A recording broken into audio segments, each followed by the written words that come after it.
Welcome. The May 5th, 2025 Board of Education meeting is called to order, and I welcome everyone present. The Wichita Public Schools will be the premier district of choice and inspire each student and staff member to thrive and become future-ready within the greater community. This is a business meeting of the Board of Education, and we are pleased that you've taken the time to join us. For the roll call, all board members are present. Please join me in a moment of silence.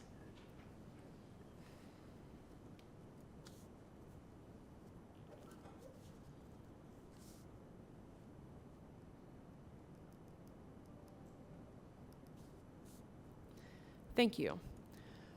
Our color guard tonight is from Northwest High School, JROTC. Please stand for the presentation of the colors, followed by the Pledge of Allegiance.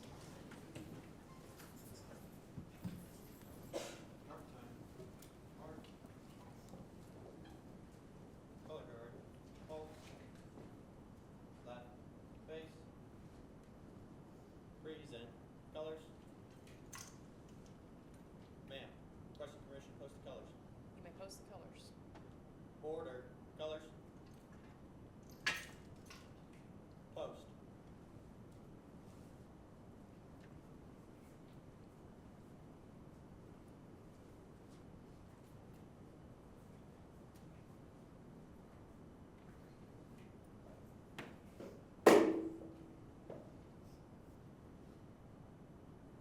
Please join me in saying the Pledge of Allegiance. I pledge allegiance to the flag of the United States of America and to the republic for which it stands, one nation, under God, indivisible, with liberty and justice for all.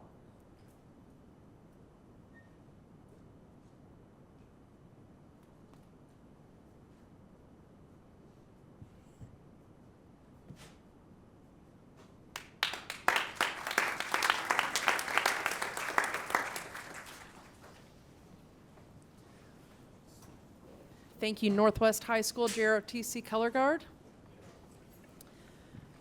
Latona, first item.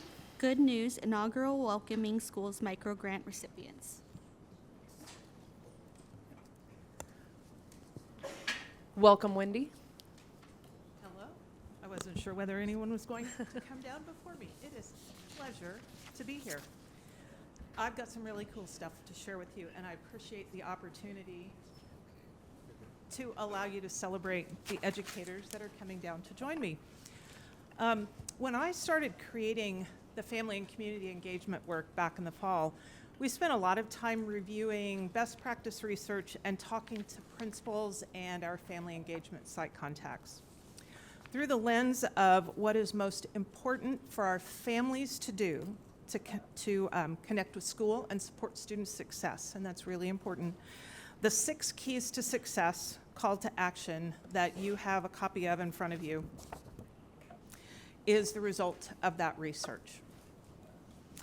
We are using data from our district's safety and belonging survey to inform our work going forward, and we're focused on your priorities from the strategic plan, most directly strategic plan goal 3, which is to create and enhance safety and belonging.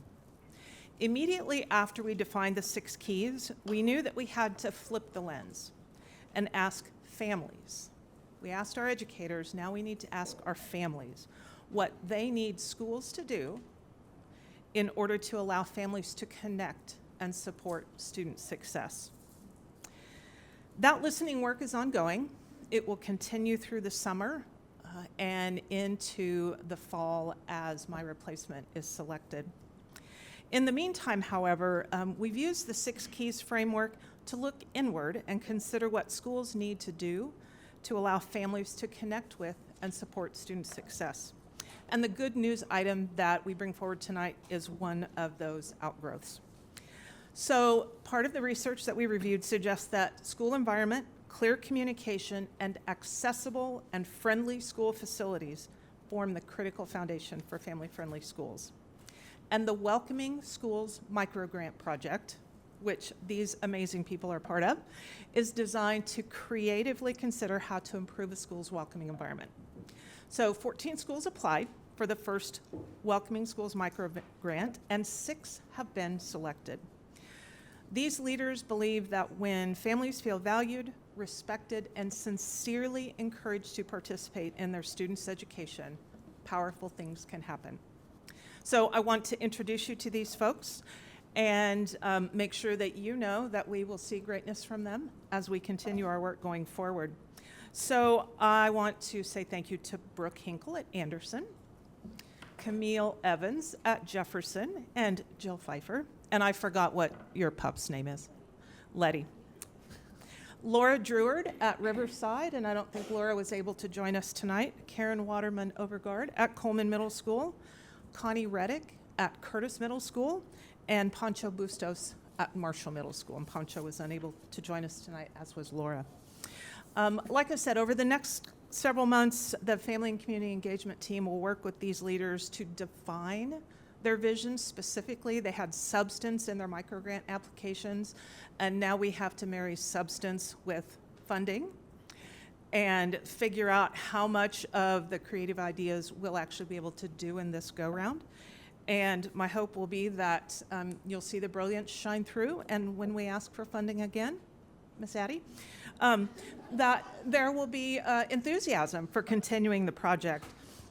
So I asked Karen if she might want to share a couple of words about Coleman's microgrant application, just to give you a feel for one example of what you may see happen in the coming months, and then we'll invite you to give all of these leaders a round of applause. I'll put the glasses on.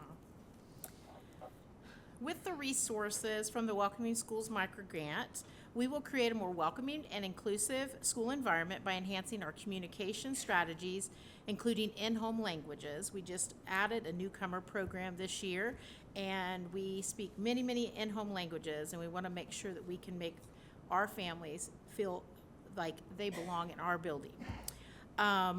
We also want to provide support for our families. Our vision includes improving our communications. We'll develop clear and comprehensive written and oral communication materials that are in our home languages and family friendly. This includes updating our weekly newsletter to provide better access to information.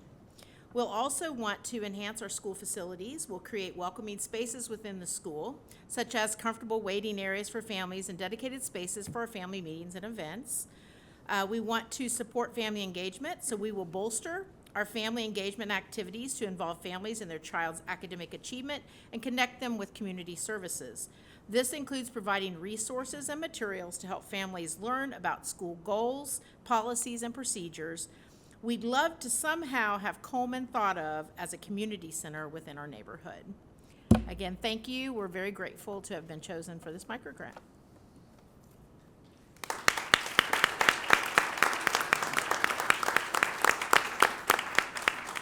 One interesting tie-in, I will add, Karen mentioned languages, that we are experimenting with some AI technology that I have not yet visited with Rob about, but is widely available technology to help our schools with some frontline encounters with families who may choose not to come into the school environment because there's not a translator there that can support them. So more on that. We're starting to test some of those devices out, and I'm really excited about the transformation that may come from the ability for our front offices to welcome families in. So thank you very much for the opportunity to share this work with you. And if you have any questions for our leaders, I'm sure they'll be happy to take those questions. Okay. Seeing no questions, we thank you very much for your hard work and dedication, and we look forward to seeing the great things that you guys create within your buildings. And please invite us out to come see and experience next year. So thank you very much. Thank you.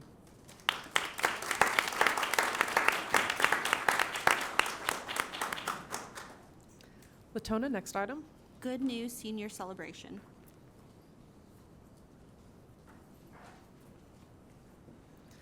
Welcome, Tim. I had to wait for Lenny to get out of the way there, so. Tim Hamblin, Executive Director of College and Career Readiness. Thank you, President Albert, Superintendent Billafield, members of the board. I know most of you were present earlier this evening, but for those in the audience, tonight we had the opportunity, this is kind of the kickoff to graduation season. I can't believe that we're already there. It's amazing. But this evening we had the opportunity to honor and celebrate many of our seniors, certainly not every single one of them. But what we did, we had a reception in the cafeteria here at North High, starting at 5 o'clock. we had each school bring forward 4 students. 2 students were to be the students that had earned the highest scholarship amounts this school year. And then the other 2 students were those that had earned the most industry-recognized credentials through our Wichita Public Schools programming. So it was a very nice evening, I thought, a very nice event. They were treated to cookies and punch. I remember last time I was up here, I gave you cookies and I left the tray in there, so I'm so sorry. But it was, like I said, it was a great evening, culminated with a group photo out in the courtyard, and look forward to all of the wonderful things those students are going to achieve in their life, and thank you for creating the opportunities for them to do so. So, thank you. Very good. Thank you very much.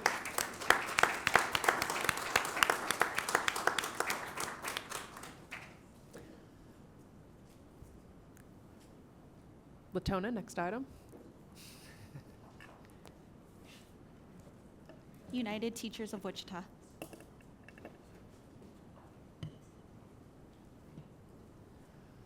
Welcome, Katie. Good evening, President Albert, Vice President McCray Miller, Superintendent Bielefeld, and distinguished board members. As we begin Teacher Appreciation Week, I want to speak not only as the president of United Teachers of Wichita, but also as a proud WPS parent. My son began his journey in Wichita Public Schools as a pre-K student, and next week he will graduate from Northwest High School. As a parent, I'm filled with pride. And as the union president, I'm filled with deep gratitude for the incredible educators who've supported him and the thousands of other students that walk through our halls through every step of their educational journey.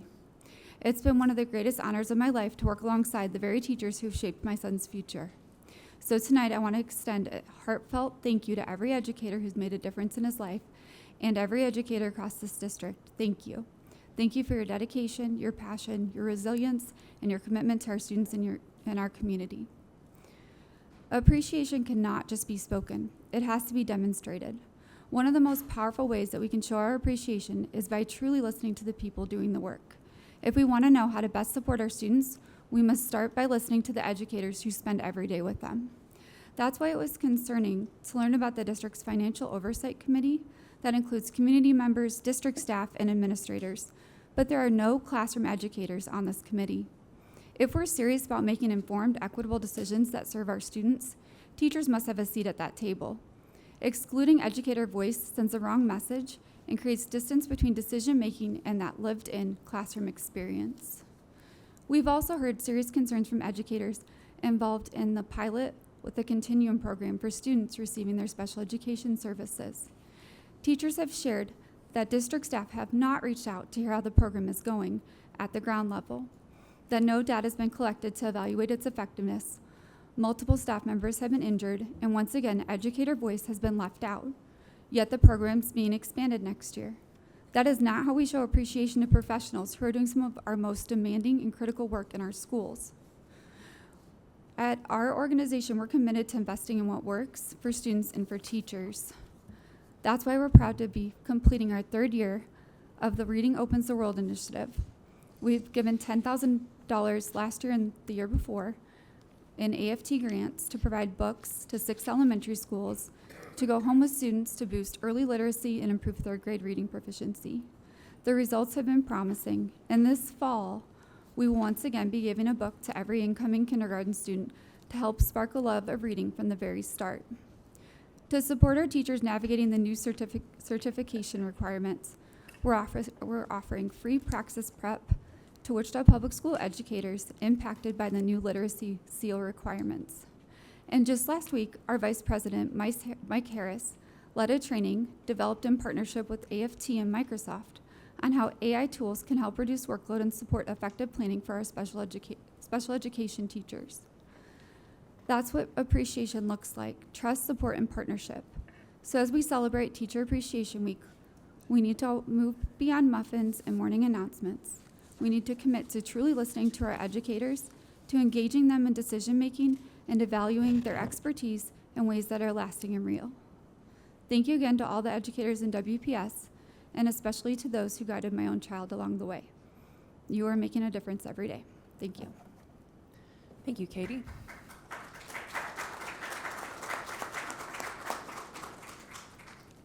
Latona, next item. Service Employees International Union. I do not see a representative from SEIU. So next item.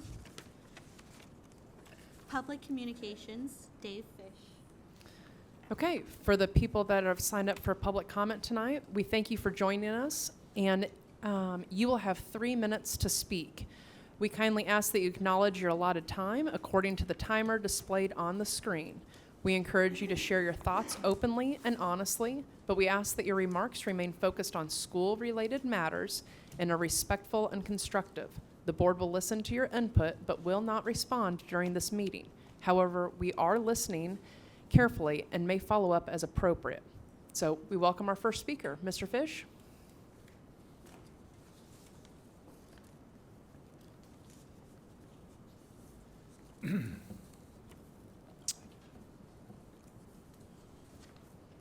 Good evening, board members, superintendent, and district leadership team.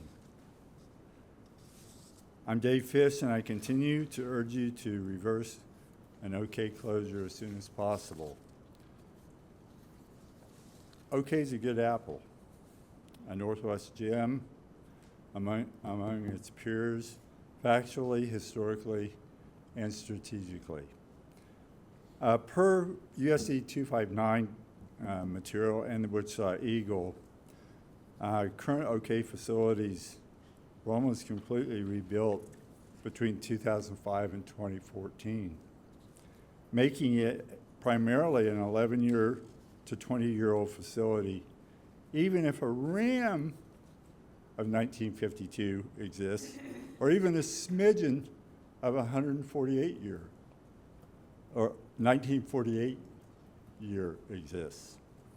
When compared to OK's peers to our north and south, OK has a 149-year school teaching mission and opportunities to celebrate, as opposed to 69 or 70 years. OK actually has twice as many new classrooms added since 2000. OK actually has the largest acreage in comparison. OK is strategically located in the northwest, 3 stoplights to north, to northwest, or to Mays. Why seed the gateway across the big ditch to Mays? Why not seize this opportunity to support and take a stand? Good meetings. There appears to be some good dialogue started to help our kids with their education, keep up school maintenance as good stewards. I'm encouraged by this. I've been speaking on behalf of OK because I know its circumstances, and the board knows that I am empathetic to all schools and issues involved. District 5 Representative Kathy Bond recognized in September that the scope of the bond project wasn't right, and I agree. She's now working hard along with other proactive and innovative people to find solutions. I'm interested in the Financial Oversight Committee providing recommendations on funding priorities, resource allocation, long-term financial planning, and I've heard some really good ideas coming from that group, a few in that group, and I hope that the team's really taking those comments seriously, realizing that closures are not innovative or proactive, but they're reactive, and they rarely solve problems. And as the last choice, that, and is that the bell? It is. Okay. Thank you. Thank you, Mr. Fish. We have your pamphlet here with your information. Okay. I do hope to attend one of the 2 finance meetings, by the way. The Financial Oversight Committee meetings are open to the public, Yes. and the meetings' time and location are displayed on the website. Okay, great. Thank you so much. Thank you. Latona, next speaker. Aaron Andrews.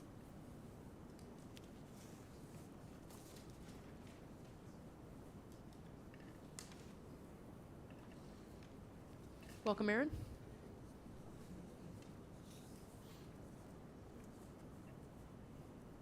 I'm going to be the worst one up here tonight regarding public speaking because I do not do that. I am a blue-collar working father of 2 students at Oak Elementary. And I was a former student of Oak Elementary, 30 some odd years ago. And we met before. This past summer, I stood in front of y'all and expressed my concern about the closures. Ms. Albert, you have exchanged phone numbers with me at that meeting in the past, and I actually called you with a big concern. And my whole thing is, I'm just going to start like this. I went to that school. It was the best childhood I could ever hope for, and I'm so grateful to my parents for raising me in that neighborhood and putting me in that school. To this day, I still have friends that I've met in 1st grade, 2nd grade, and so on. We went to Hadley Middle School together after we left OK. We went to North High School. Looks a lot different now. But, you know, just the memories of that school. And I love you, Mama. She passed away December 1st, 2021. One of her last wishes was that I was to buy a house or at least get into a house over in that neighborhood and get my kids into that school. I did it. And now that school is up on the list to be closed. My kids love that school. I love that school. I don't get but 1 day a week to pick them up because I work night shift to provide for them so they can stay in that school and we can stay in the house and stay in the neighborhood. When I do get the opportunity to go to school assemblies, the music teacher that is there to this day, Miss Nina Kent, was my music teacher 30 years ago. She does such a great job with all those kids, including my little baby girl. She gets on the rafters up there or the stand or whatever that is, and you know, she sings her heart out. She shakes her little booty. She just loves being over there. She has such just an impact with the teachers, relationship. My 5-year-old son wasn't able to start this year because of the consolidating of the pre-K class. There was only one class available. We are going to get him in there next year, and my wish, and I know my mother's wish in heaven, is to have my kids go to that school throughout their elementary years. And the concern also is with consolidating schools. Just this morning, I went into Wilbur Middle School. My 12-year-old son has been holding back a secret. And come to find out, and I express this to you about the bus issue, he has been beaten and abused on the school bus by another kid all this year. And I couldn't figure out what was wrong with him. And he finally told me, Dad, he's hitting me, beating on me, and he's humiliating me, bullying me. So I had to go sit down with the principal today. This is my concern. When consolidating schools and putting kids,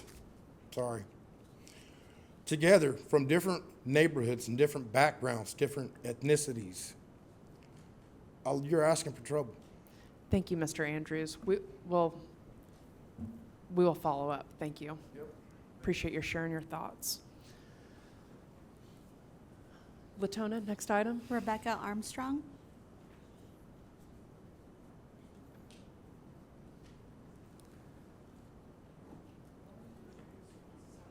Welcome, Rebecca.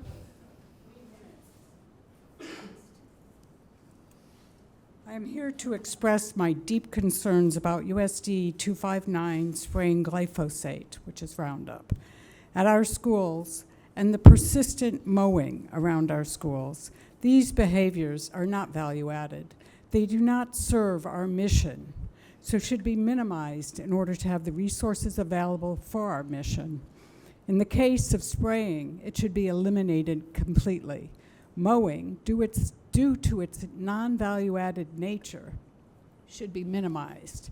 Our mission at USD 259 is to prepare each student for an active and successful life in our community and the world. Our world, with the technological information challenges of our time, has changed drastically in the last 15 years. USD 259 does not have librarians in high schools. They do not have periodicals.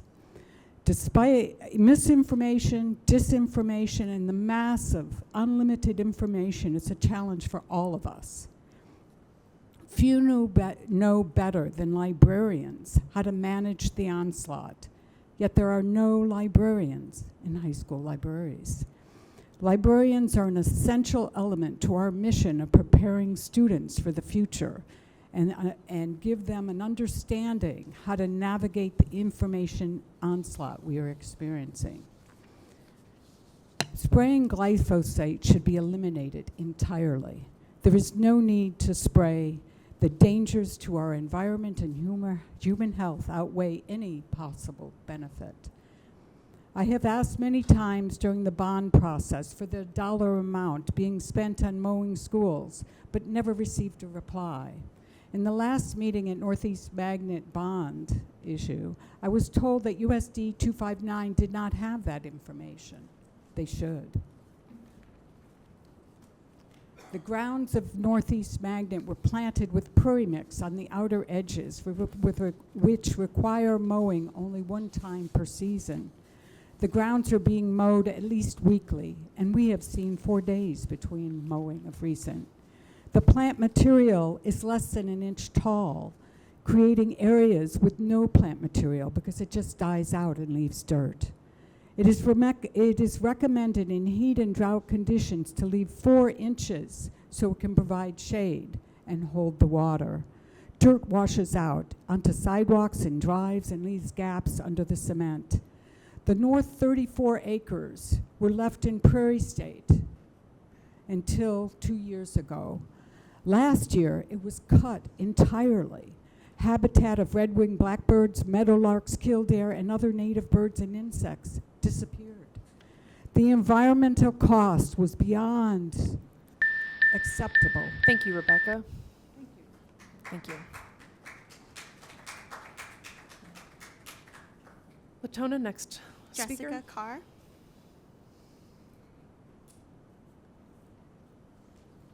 Welcome, Jessica. Thank you. Greetings, Superintendent Bielefeld, members of the board. My name is Jessica Carr. I live in USD 259, District 2. I'm speaking today regarding the removal of diversity, equity, and inclusion messaging from the USD 259 website and the district review and proposed permanent changes to DEI policies and programs. A month has passed since I spoke at the last board meeting. I hope that the true intentions of federal executive orders and decrees against DEI programs are crystal clear by now. This is not about fairness. This is not about some plan to promote a just equity among our citizens. Here's what's happening. Black Americans have been removed from senior positions in the military. Works written by Black women and Jewish authors have been removed from the Naval Academy, while Mein Kampf by Hitler remains. The Smithsonian, especially the Museum of African American History, has been accused of spreading improper ideology. The National Park Service had to rewrite its history of the Underground Railroad. The civil rights divisions of the U.S. Justice Department and Education Department have been decimated. A ban on segregated facilities in government contracts has been removed. A school desegregation order in Louisiana, standing since 1966, has been removed, etc. I repeat, these federal orders are not about fairness and equality. Speaking for myself and many others in the community, I ask you not to think that you are simply cleaning up a few policy details and that good intentions regarding diversity, equity, and inclusion will suffice for the district. What we are asking for is civic courage. We are asking that you stand up for the values of our nation as taught in the district's U.S. History and AP U.S. History courses, as well as in classrooms from elementary school on. At a law forum 2 weeks ago, former Supreme Court Justice Stephen Breyer turned to the audience and said, "It is up to you whether we have a rule of law in the United States or whether we don't." yes, it is up to us. We are the people. In conclusion, as you move forward, please let me know if you need a statement of support from community organizations, or perhaps you are working on forming a consortium with other school districts to stand up together, or perhaps you will just return to former times in which the district website touts our diversity and programs and policies supporting equity and inclusion are solidly in place. Thank We you, are Jessica. the people. Thank you.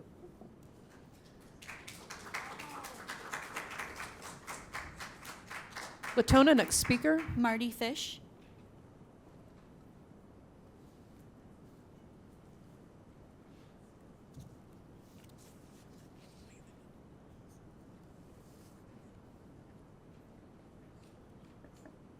Welcome, Marty.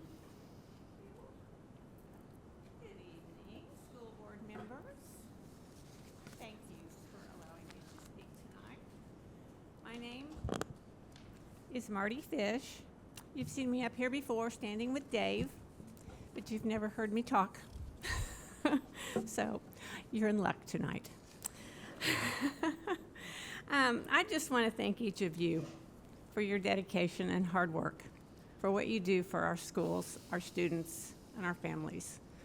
It's hard work, I know. And it probably goes unthanked many times, and I really want you to know that we do appreciate you and the sacrifice that you spend in support of our kids. We are here today to ask an important question. Is closing schools the only answer to budget challenges? Are we approaching this challenge with a fixed mindset or a growth mindset?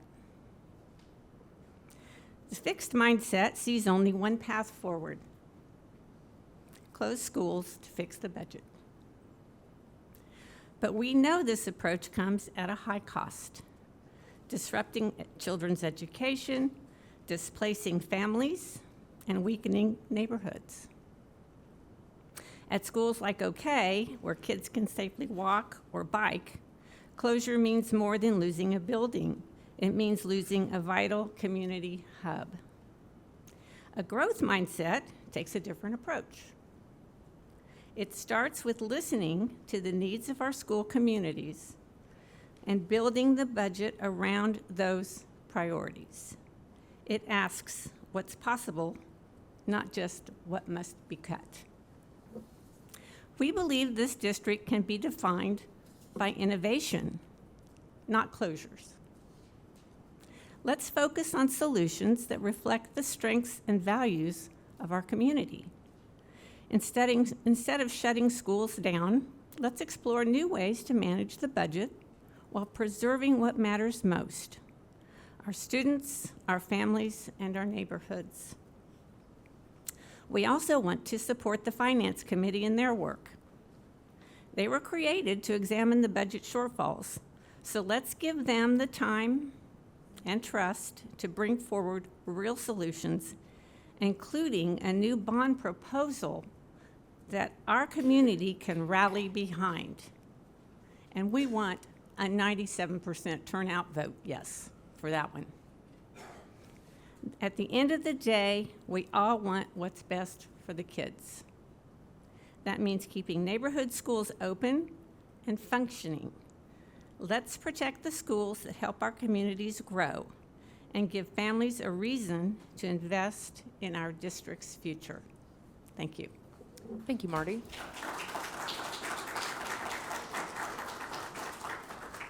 Next speaker. Jeff Janis.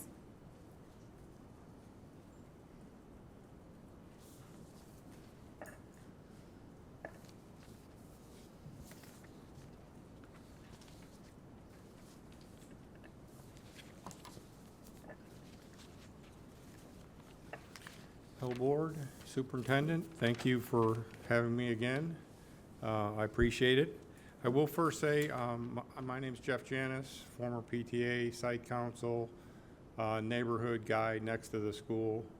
All my kids have gone through the Wichita Public School System, every one of them. One thing I'd like to get us back to, though, get us to refocus, is our mutual goal. What is that? It's to improve student performance.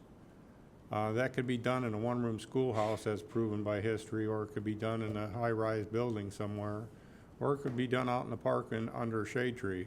But we got to remember that's the priority here. It's not to focus more on budget than we do on performance. There's no reason for us to be here if we're going to do that.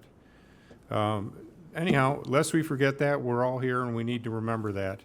There is no mention in the $450 million bond proposal either about improving student performance. That's not in there. This is a facilities issue. You do remember, I'll take you back a little bit, the bond vote, a big no. It was a no from the public, was because they couldn't handle an undefined, fiscally irresponsible proposal. And that's what this is. I'm all for wearing things out. Fix them till you can't, but we just said we need $450 million. With what I'm perceiving from the people we've talked to, not a whole lot of education about what did that mean or not mean. Anyhow, a friend of mine asked me, who also voted no, but he said, would you need a $450 million car when you have the Bond 2000, 2008 OK model that's perfectly acceptable when maintained properly, which includes deferral where appropriate and true end-of-life planning? Yes, there is a thing called deferred maintenance. It's something that's planned for and can be done. But in end of life, there's a point at which this podium is going to be worthless, it's going to be firewood, and you're going to have something else here. That's just the way things go. Maintenance, it's been said, we heard this in 2000. Deferred maintenance, deferred maintenance, deferred maintenance. Here we are in various sources of information with either a $200 million or $464 million in deferred maintenance. That's almost as much as the whole program here, folks. I don't understand how that comes out to be good numbers. And I don't need a rearrangement of the term deferred. I know exactly what that means in my own products and my own cars. Concerning OK Elementary specifically, this may affect others, but specifically OK, as you've heard by now, OK is the best school not to close. Conditions with improvements of the bond issues make it superior to other schools, its location, its site expansion allowance, bus capability. My recommendation is to keep OK open for good. Use it until it's reached its end of life cycle. Revisit the master plan and Thank you, Jeff. facilities plan promoting transparency and data sharing and accountability. Thank you. Thank you. Latona, next speaker. Elaine Janis. Good evening. Good evening, Elaine. Thank you for allowing me this opportunity to share a few random thoughts. In 1964, 51 years ago this coming fall, I started attending Fabric Elementary as a kindergartner and attended there all 7 years of my elementary education. We had no air conditioning, we had no iPads or computers, but we learned basic reading, writing, math, and science skills and lessons that prepared us well for the future. We also acquired many of the attributes we want our children to have today: respect for each other, common sense, common courtesy, a great work ethic. I have 2 daughters, and both of them attended OK Elementary. The classrooms, again, were not air conditioned, and more than a few years, there were very large classes and very crowded classrooms. And yet, they both excelled in school and graduated from USD 259 schools, one as a valedictorian from Northeast Magnet, and one from the IB program at East. And my husband and I worked hard to get air conditioning for future students with the bond issue passed in 2000. OK Elementary was established in 1877, the website says, and celebrated its 100th year of existence the year I graduated high school from Southeast. It'll soon be 150 years old, and that is just so awesome to have some history here. On a trip to Chicago a few years back, my husband took me around and showed me places he went as a kid, the schools he went to, where he played sports, where he went swimming. And it's a place where he has history. And yet, if OK closes, all of the schools that my daughter and I attended will be gone, except for Curtis and East. Empty buildings are not good for any neighborhood. I believe there is a lot of data that says we learn better by writing things down. Children learn best with sensory approaches: touching, smelling, moving, experimenting, etc. I do not believe that we should have technology in the classroom at the elementary school level. Kids will learn how to use computers. They'll all learn it, and iPhones and everything else. My kids learned later. They learned about in high school when computers came into being, I guess. But nobody has an inherent right to owning an iPad or a computer at their home. I mean, we don't. We have always had to live physically responsibly. We always supported the schools our kids attended with our time and our talents. And part of the reason we could do that was because it was a neighborhood school. Schools are the heart and soul of our communities and neighborhoods, a great way to meet your neighbors and other families. The largest portion of OK is only about 25 years old, and because of that, I feel confident that it has many years of use left to be used as a neighborhood school. New buildings do not teach our children. Kind, loving people with a passion for teaching who love children teach children. I would ask that you let your budget committee look for ways to utilize the buildings you currently have, and I would ask you to revisit the master plan for USD 259 and to consider not closing any of the 4 buildings in the near future. Thank you, Wayne. Thank you. Next speaker. Trish Heilman.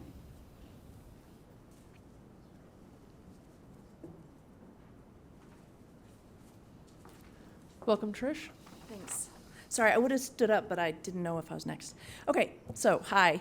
Hello, President Albert, Vice President McCray Miller, Superintendent Bielefeld, and school board members. My name is Trish Heilman. I'm a parent of 5 USD 259 students, president of Wichita Independent Neighborhoods, a board member of College Hill Neighborhood Association, and I'm here to respectfully ask you to reconsider closing school as part of your facilities master plan. First, I want to thank you. By the way, I meant to say schools, not singular. Okay, thank you. First, I want to thank you. The communication, outreach, and transparency your team has demonstrated throughout this process is commendable. The challenge before you is significant, and I don't envy your role in addressing it. But I urge you to consider the broader cost of this decision, not just in dollars, but in trust, stability, and educational outcomes. As I work with neighborhoods in and around Wichita, my why is every resident having their home as a respite and a refuge, where they are safe and able to recover from their work so they can go back out there and use their gifts for what they're called to do. Closing schools dismantles communities that have taken decades to build. It sends a message to families that public schools in Wichita may no longer be a reliable long-term option. That uncertainty hurts enrollment, which then further damages the budget, a dangerous cycle.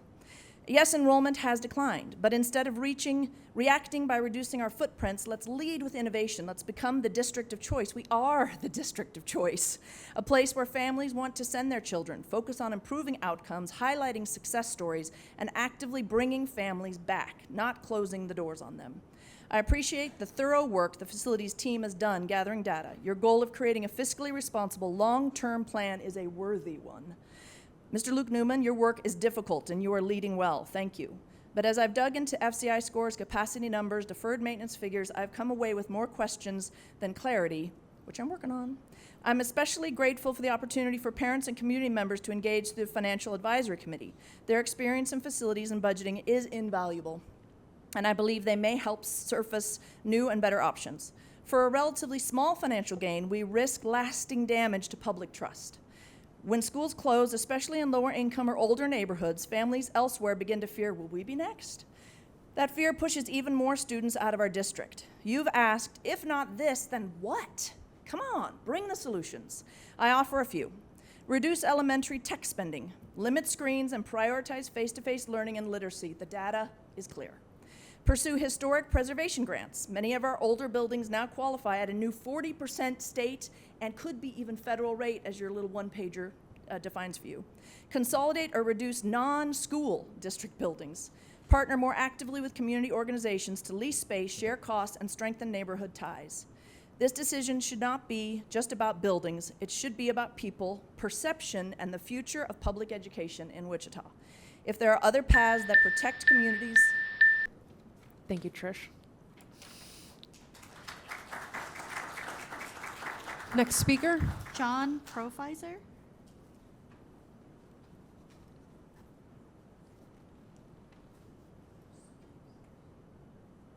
Welcome, John.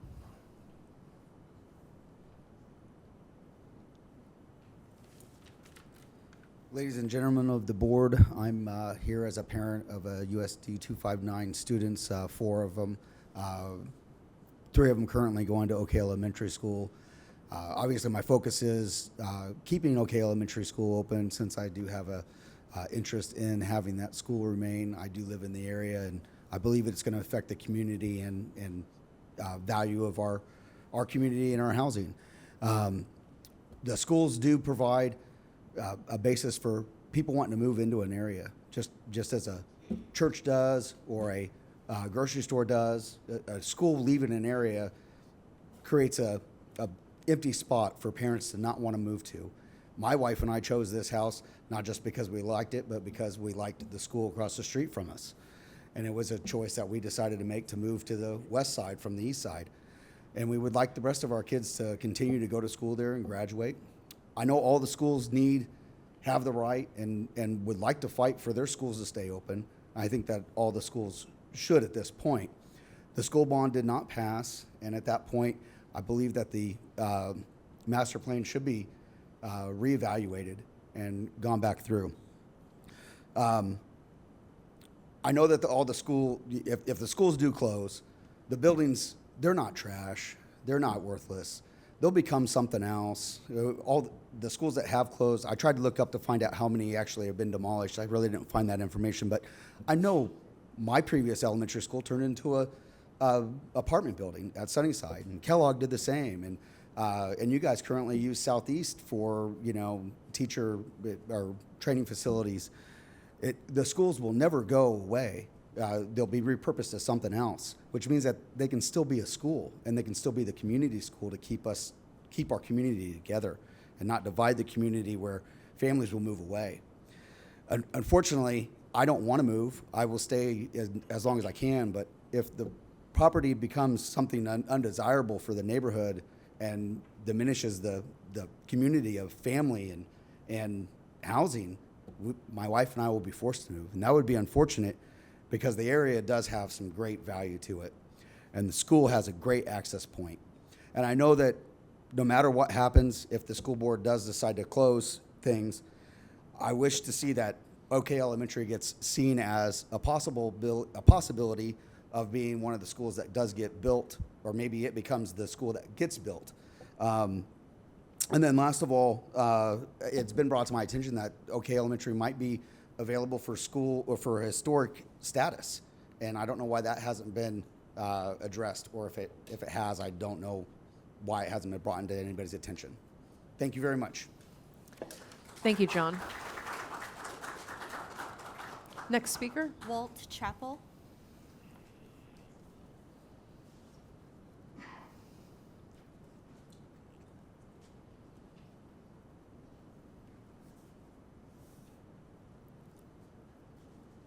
Welcome, Walt. Thank you very much. Kind of getting slow here sometimes, moving down at 83 years of age. You've been around the block a little bit, and you understand that you have to trust but verify. Now, you have another agenda item coming up here in a few minutes called the consent agenda.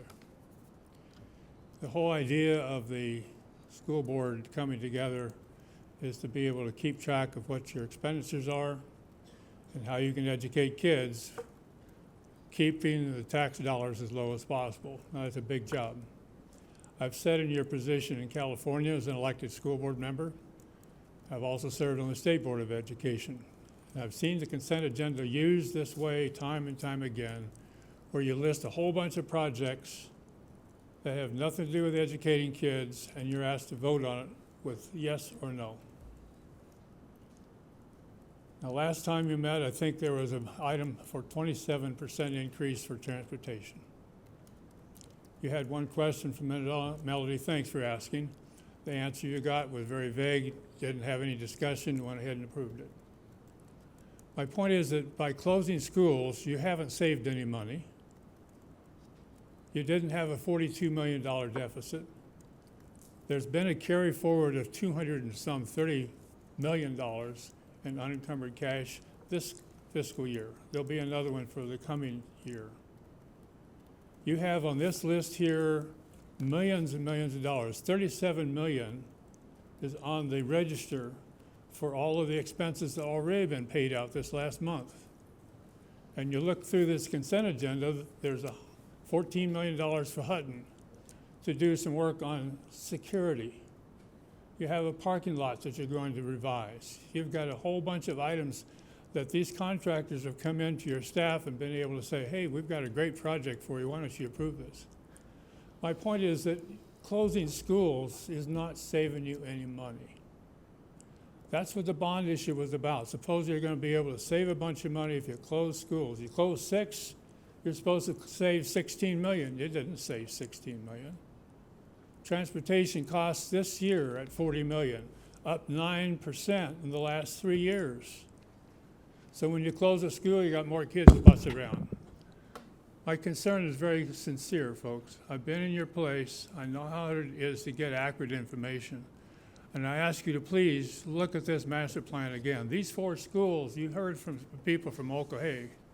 You have similar parents and teachers at each of the other 3, at Pleasant Valley, at Woodland, and at Low Overture. I've been in each of those buildings. They're in great shape. Smile, please, Kelly.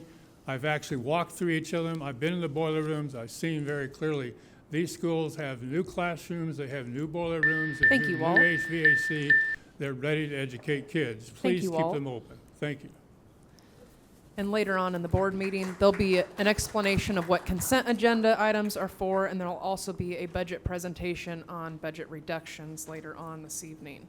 Latona, next item. Strategic Plan Goal 2, High School Interim Goal Update. Kelly, you want to introduce that? Sure thing. I would like to invite Mr. Hamblin and Holly Ingram to the table. Tonight's presentation's a little bit different style than what we usually do. So we're going to talk about post-secondary assets, which is not only part of our strategic plan, but also a graduation requirement. And then we are going to give, hopefully, some more context to what these actually are. You've seen the bullets on the PowerPoint slide several times. These are the post-secondary assets. What we're hoping to do tonight is to bring them to life, so to speak, with actual people who do actual things to help kids do a lot of what we've been hearing about, teaching kids real-world skills, common sense, hands-on things, those sorts of things. So, Lauren, I think our plan is going to be, just to clarify with everybody, we're going to do the presentation. We'll have what we're calling a parade of post-secondary assets. A lot of these things we're going to be super excited about as board members to say, I love that thing. If we could just hold that till the end, and then at the end we can ask questions and celebrate and cheer for the cool things that we do. So instead of having lots of stops and starts, we'll kind of do them all at once, and then at the end hold your questions for the end. So hopefully that makes sense. So, all right, I'll pass it off to you guys, the experts. Let's go. You did it all. I think I'm done. So, no, appreciate that very much. Once again, Tim Hamblin, Executive Director of College and Career Readiness, joined this time by. Holly Ingram, Executive Director of Secondary Curriculum and Instruction. And this evening, as Mr. Bielefeld indicated, we are here reporting on student success outcome number 2, which is the strategic plan is prepare students for life, college, and career. This evening, we want to show you how things are progressing as we work to meet our goal in the strategic plan to have 50% of our students in their senior year earn 5 or more post-secondary assets by 2029. In our report, you will hear about year 1 progress, and we'll take a look at the interim goal of system support, which says by the spring of 2025, we will have a fully implemented system to track post-secondary assets. Now, I do believe you have several handouts, and we'll reference those here as we go along. But I think we probably should begin with high school graduation requirements. This year, the incoming freshmen, so those are the students in the class of 2028, the graduation requirements changed. And one of the changes is what we are focusing on here this evening, something called the post-secondary asset. Now, before we go too much further, probably need to offer a definition of what a post-secondary asset is to some. And in short, I basically think this kind of sums it up. A post-secondary asset is an experience that is going to help the student transition to their life, their career, and college after high school. You may recall a couple years ago, there were two gentlemen, I think both present here this evening, that started a program called Graduation Plus. And the post-secondary assets are very similar to that. So Wichita has been ahead of the game here before the state even decided to acknowledge the value in the post-secondary assets. So at this point, we're going to go ahead and move on, and Holly's going to take you through a really cool graphic. So one of your handouts is this target, if you will, that shows all of the different post-secondary assets and different experiences students have related to their individual plan of study, and then how they can expand that to things offered to all of our students in that second layer. And then in the third layer is where you see the post-secondary assets explicitly. Again, they're not necessarily every student is going to do everything out in the green, but everything in that middle layer is available to all students. The ACT and ACT work keys, the Future Ready centers, et cetera. So this is actually, Tim talked about the tracking of it. So when our internal staff go to our post-secondary asset dashboard, this is what it looks like. And they can click on one of these items out around the edge. So just for purposes, we've clicked on attendance, and then it will take our internal staff to a graphic such as this to show us where we're at as far as the number of students who are on track to earn this asset and or have already earned the asset. So there's a lot here. There's been a lot of folks who have contributed to getting this available so that our principals, our counselors, our teachers, we talked to you last fall related to those advocacy check-ins. So being able to check in with that advocacy class, have you started to earn these, and be able to utilize that data as we support students towards graduation. So this is just a small little glimpse of what that dashboard looks like. So when this was first released, the post-secondary asset, and that it would be a graduation requirement regardless of what district a student was enrolled in, there was some anxiety. How are we going to track this? How are we going to keep all of this aligned? So, as Holly indicated, it was a collaborative effort with many different departments, many different people, staff. Here are a couple of the comments that we received from staff, mainly principals. What she just showed you there previously, on the dashboard, the staff are able to go in and take at a quick glance, see where their students are. As you can see, one of these says it lets me know quickly where I might need to look for areas to push for improvement. So the feedback has been it's been good. There's obviously been some hurdles or some hiccups that we knew and anticipated we would have, and but all in all, we feel very good about this tool, the dashboard, and our ability to track the post-secondary assets. This year, I said that we would look at our year one progress. We had another little sub goal that we wanted to have by the end of this year. We wanted 10% of this year's graduating class to have 5 or more post-secondary assets. So, having put all of our tracking and gathering together in a little drum roll, which I will do here, we will look and see that goal was 10%, and we surpassed that at 13.96% of the graduating class have 5 or more post-secondary assets. We certainly believe as we improve and as staff become more familiar with the process that we will see those numbers increase, I think, dramatically. So as we think about continuing this, how do we continue progress towards that goal in 2029, towards 50% of the class having 5 or more? We know that we need to continue to educate students, staff, and parents around the post-secondary assets. This is new. It's a new requirement, as Tim mentioned, for our current freshmen, but it doesn't mean it's not valuable to current seniors, juniors, and sophomores. So how do we continue to educate both families, students, and our staff around these? So continuing to do that work. Continuing to fine tune and adjust the tracking system, software, and processes. We're a big system with a lot of kids and a lot of people, so just making sure we're not missing any gaps with kids, knowing that it's highly critical for this year's freshmen that they have 2 to graduate. We want to make sure that we are not letting any of our kids slip through the cracks, not just in attaining the 2, but again, having opportunities to get to the 5. Continuing to gather feedback from our internal stakeholders around the advocacy check-in. We did that this year. How do we continue to improve that? How do we use this data dashboard to drive those conversations in the future? How do you check in with Moses and Titus Ingram, who are freshmen and need to have these when they walk across the stage in a few years? And then to continue to work on how post-secondary assets will be transcribed on students' transcripts. So as they transfer in and out of our system, how do we make sure that we are providing them accurate information, whether they leave our system or come into our system? So continuing to refine that process as we move forward. So now the boring part, if you will, is over.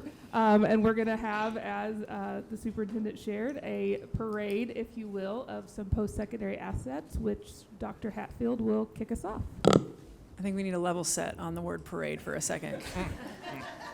Normally, a parade involves candy, floats, some characters. None of those things are happening this evening. So I just want to level set on the word parade. We're using that very loosely this evening. But it was going to be a parade. There's some characters. There are. That's true. Personality for sure. So, hi, I am Lauren Hatfield. I'm the Assistant Superintendent of Secondary Schools, and we are going to have a parade of sorts this evening to talk about these 9 post-secondary assets. The reason we picked 9 is 1, we didn't want to be overwhelming and talk about every single one of them. And then 2, these are the ones that are maybe a little more nebulous than, hey, you got a certain score on a test. These are also assets that we have humans in our system that support these for the most part. So I'm going to ask all of my friends in this parade to come on down here so we can not transition as much. And if you can remember the email, you can get an order, or the order's also on the screen. That helps.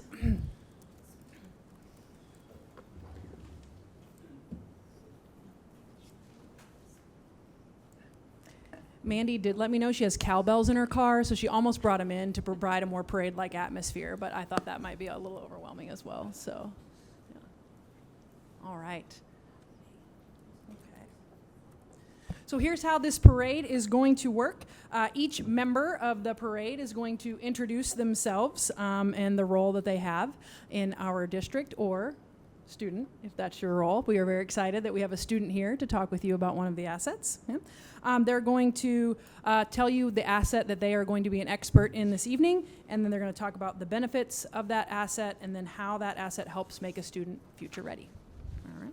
And I'm going to attempt to set the example with the first one, so that's a little bit dangerous letting me go first, and yet they let me have this responsibility. So the first one is 40+ community service hours.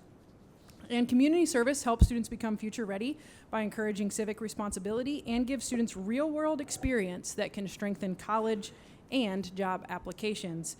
Volunteering also helps students explore different careers, build empathy, and connect students with mentors and professionals in the community who can open doors for their future. So that covers the 40+ community service hours, and I'm going to hand it over to Bennett to talk about being an Eagle or a Gold Scout. I'm Bennett McLaughlin, a sophomore at Wichita High School East. I'm here to talk about the valuable skills my sisters and I learned in our quest to the highest ranks in Girl Scouts and Scouting America, previously known as Boy Scouts. The Girl Scout Gold Award is earned by high school girls who demonstrate extraordinary leadership in developing sustainable solutions to local, national, and global challenges. My older sisters are both Gold Award Girl Scouts. In their individual paths for gold, they learned about their communities, the local government. They perfected their public speaking and networking skills. They raised nearly $4,000 in funding, planned comprehensive projects, and recruited and managed over 100 volunteers. I am currently a Life Scout completing my Eagle project. The Eagle Scout embodies the 12 characteristics of being a Scout. They are trustworthy, loyal, helpful, friendly, courteous, kind, obedient, cheerful, thrifty, brave, clean, and reverent. In the process of earning this rank, I have increased my confidence and enhanced my public speaking and leadership skills. I have exercised my planning, preparation, and organizational skills, and have better connected with my community. Both the Gold Award and the Eagle Scout demonstrate leadership, community involvement, problem-solving skills, and a strong work ethic, which can be advantageous in college admissions, job applications, and military service. For these reasons, I'm excited to see both the Eagle Scout and the Gold Award listed as post-secondary asset options.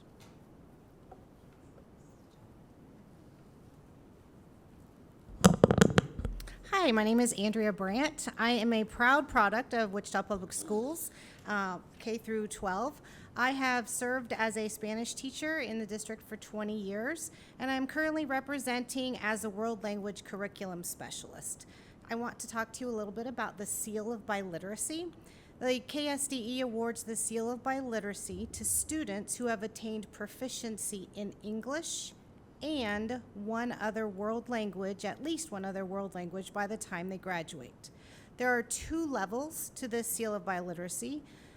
When a student achieves a proficiency level of intermediate mid, they get the Silver Seal of Biliteracy. Remember, that's in both English and another language.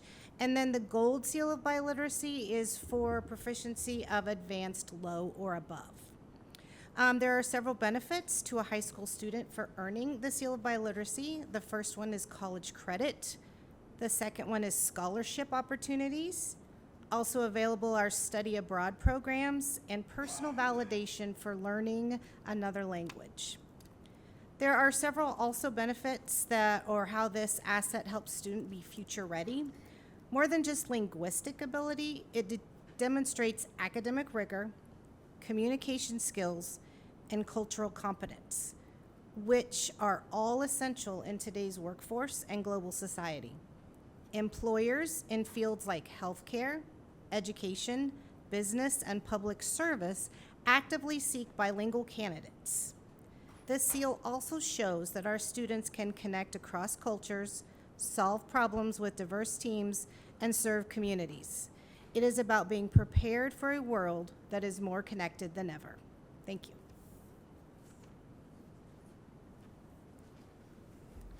My name is Chris Asmussen. I am the Director of Athletics for USD 259, or commonly called the District Athletic Director. And I just found out that there's not candy at this parade, too. So, in athletics and activities, it is one of the largest advocacy programs for our students. And normally this group gives our kids a family or a group atmosphere, as many of our sponsors and coaches are mentors to these students. So I'm going to go really quickly. I don't want to waste, or I don't want to take too much time. So some of the benefits are obviously the physical activity, and students learn how to do these things. They're life skills that they'll learn through the rest of their life, and they'll play these sports and do these activities as they get older. There's also teamwork and cooperation, along with a lot of character building in athletics and activities that goes along with it. One of the biggest things is the communication skills that they have to develop to work with other players, to work with other groups, also with the adults, the coaches and the parents, and have those kind of conversations. They often are their own advocates, and this is a place where they start to learn to do that, to advocate for themselves. There's an understanding of working within the regulations and the rules that they must perform these activities underneath, that builds that understanding of how they have to work in the world afterwards. And then, of course, they do problem solving. And they have to obviously face adversity and learn how to be sportsmen when they're successful, and they have to learn citizenship, and all of this is part of athletics and activities. In the business world, obviously these people are sought out because of their ability to have the things I listed above, but also just because they can work as a group and a team, which is what a lot of businesses are looking for. And also, there's scholarship opportunities for them to go on and further into college and their career as we go. Thank you.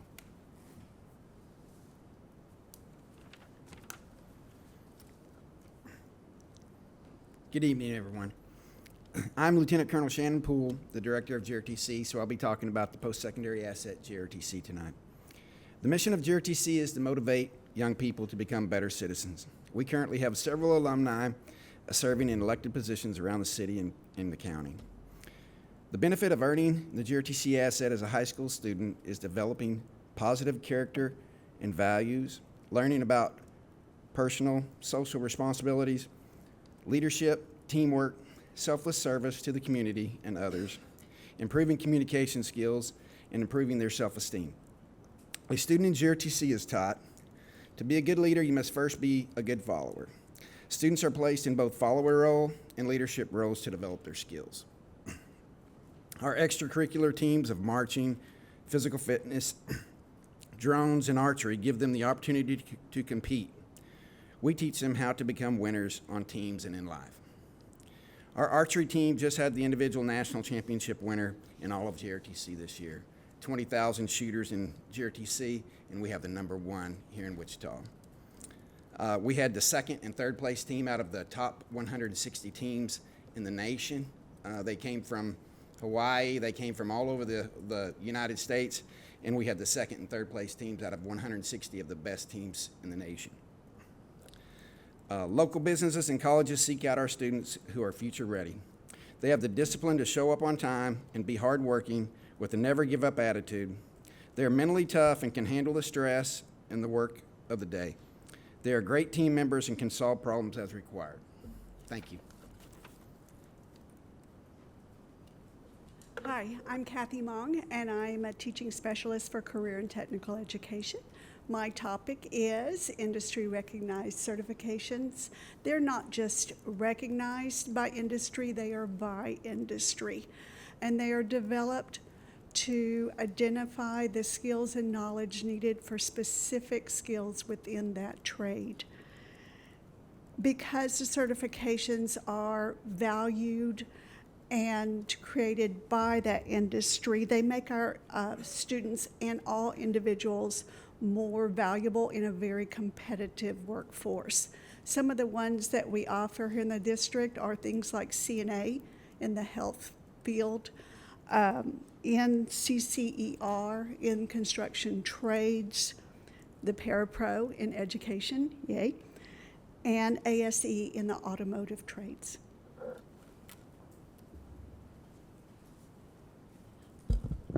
I'm Mandy Bredehoft. I did not bring my cowbells, but I really wanted to. I am a CTE teaching specialist along with Kathy, and I have the client-centered projects float in our parade. Client-centered projects are hands-on learning experiences where our students work on real-world problems provided by actual clients who, in our world, we refer to them as industry partners, under the guidance of their teacher. These projects not only help our students gain more experience, but meet the need of whatever the local business might want us to do. This asset helps make students future ready by providing real world work experience. There's a lot of R's and W's in there. A chance to grow and develop their skill set, build their portfolio, network opportunities, potential job offers, confidence boosts, just to name a few. Some examples of how we're currently already offering these. My marketing teacher at Northwest, his marketing application students are in their second year of having a fundraiser for a golf tournament. And so they have gone to Newton and met with the golf course up there that I don't remember the name, have met with local caterers to negotiate price on lunch, different things like that. So they're kind of already happening loosely, but it's definitely, there's lots of possibilities for this to grow. Thank you. Hello once again. I'm here to speak on the workplace learning experiences, and you'll probably pick up there's some overlap, particularly in the last three that have been presented here. Before I get into it, I always kind of like to say this about career and technical education. If I gave you the instructions how to ride a bike, most of us in here, we could read that. We're probably not going to be able to go out and successfully ride that bike. We have to have those skills developed through practice and through experiences.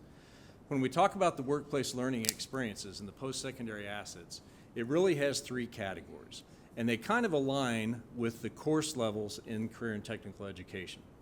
You start out with introductory, then you have technical, then you have the application level. So the first of the categories that we're going to talk about within the learning, workplace learning experiences is internships, and most of us are probably familiar with those. Those are going to align more with the application level in the career and tech ed courses. These are situations where a student, either during the summer, sometimes during the school year, will actually go out to a business and they'll be exposed to, hopefully, a wide variety of different aspects within that industry or organization. When we talk about work-based experience classes, that's the second category, those align mostly with our technical level courses. Those are where mostly the sophomores, the juniors are going to be taking those courses in our pathways. The last category is the one that I am the most excited about. And it really has the most, we have the most latitude or discretion to use it here. But that's simply work experience. In this category, I firmly believe it. What takes place during the traditional classroom is incredibly important. But we have a whole lot of young people that go out and work either after school, during the summer, on the weekends. And the experiences and the lessons they're learning in those entry-level positions are incredibly important. So in this subcategory, we do have the opportunity to first acknowledge that those experiences are valuable, but also find a way to capture them so that they would count as a post-secondary asset as well. So a lot of these are all phenomenal opportunities. Young people, as I said earlier, they're just experiences that help that student prepare, transition for career, life, and college. I don't know how I got the front and the end of the parade, and yet I did. So I'm back for the Board of Regents curriculum. The Board of Regents curriculum is defined by the Kansas Board of Regents, which are the state schools in the state of Kansas. There's 6 of those. And a Board of Regents curriculum is 4 credits of math, 4 credits of English, 3 credits of science, 3 credits of social studies, and then 2 credits of foreign language. And you also have to take the ACT. If you check all of those boxes, you have completed the Board of Regents curriculum. The Board of Regents curriculum is advantageous for a student because completing that curriculum allows you to potentially be named a state scholar, and state scholars are awarded up to $1,000 annually for their entire undergraduate experience through the state of Kansas. And so it gives them an opportunity to earn some money for their future college endeavors.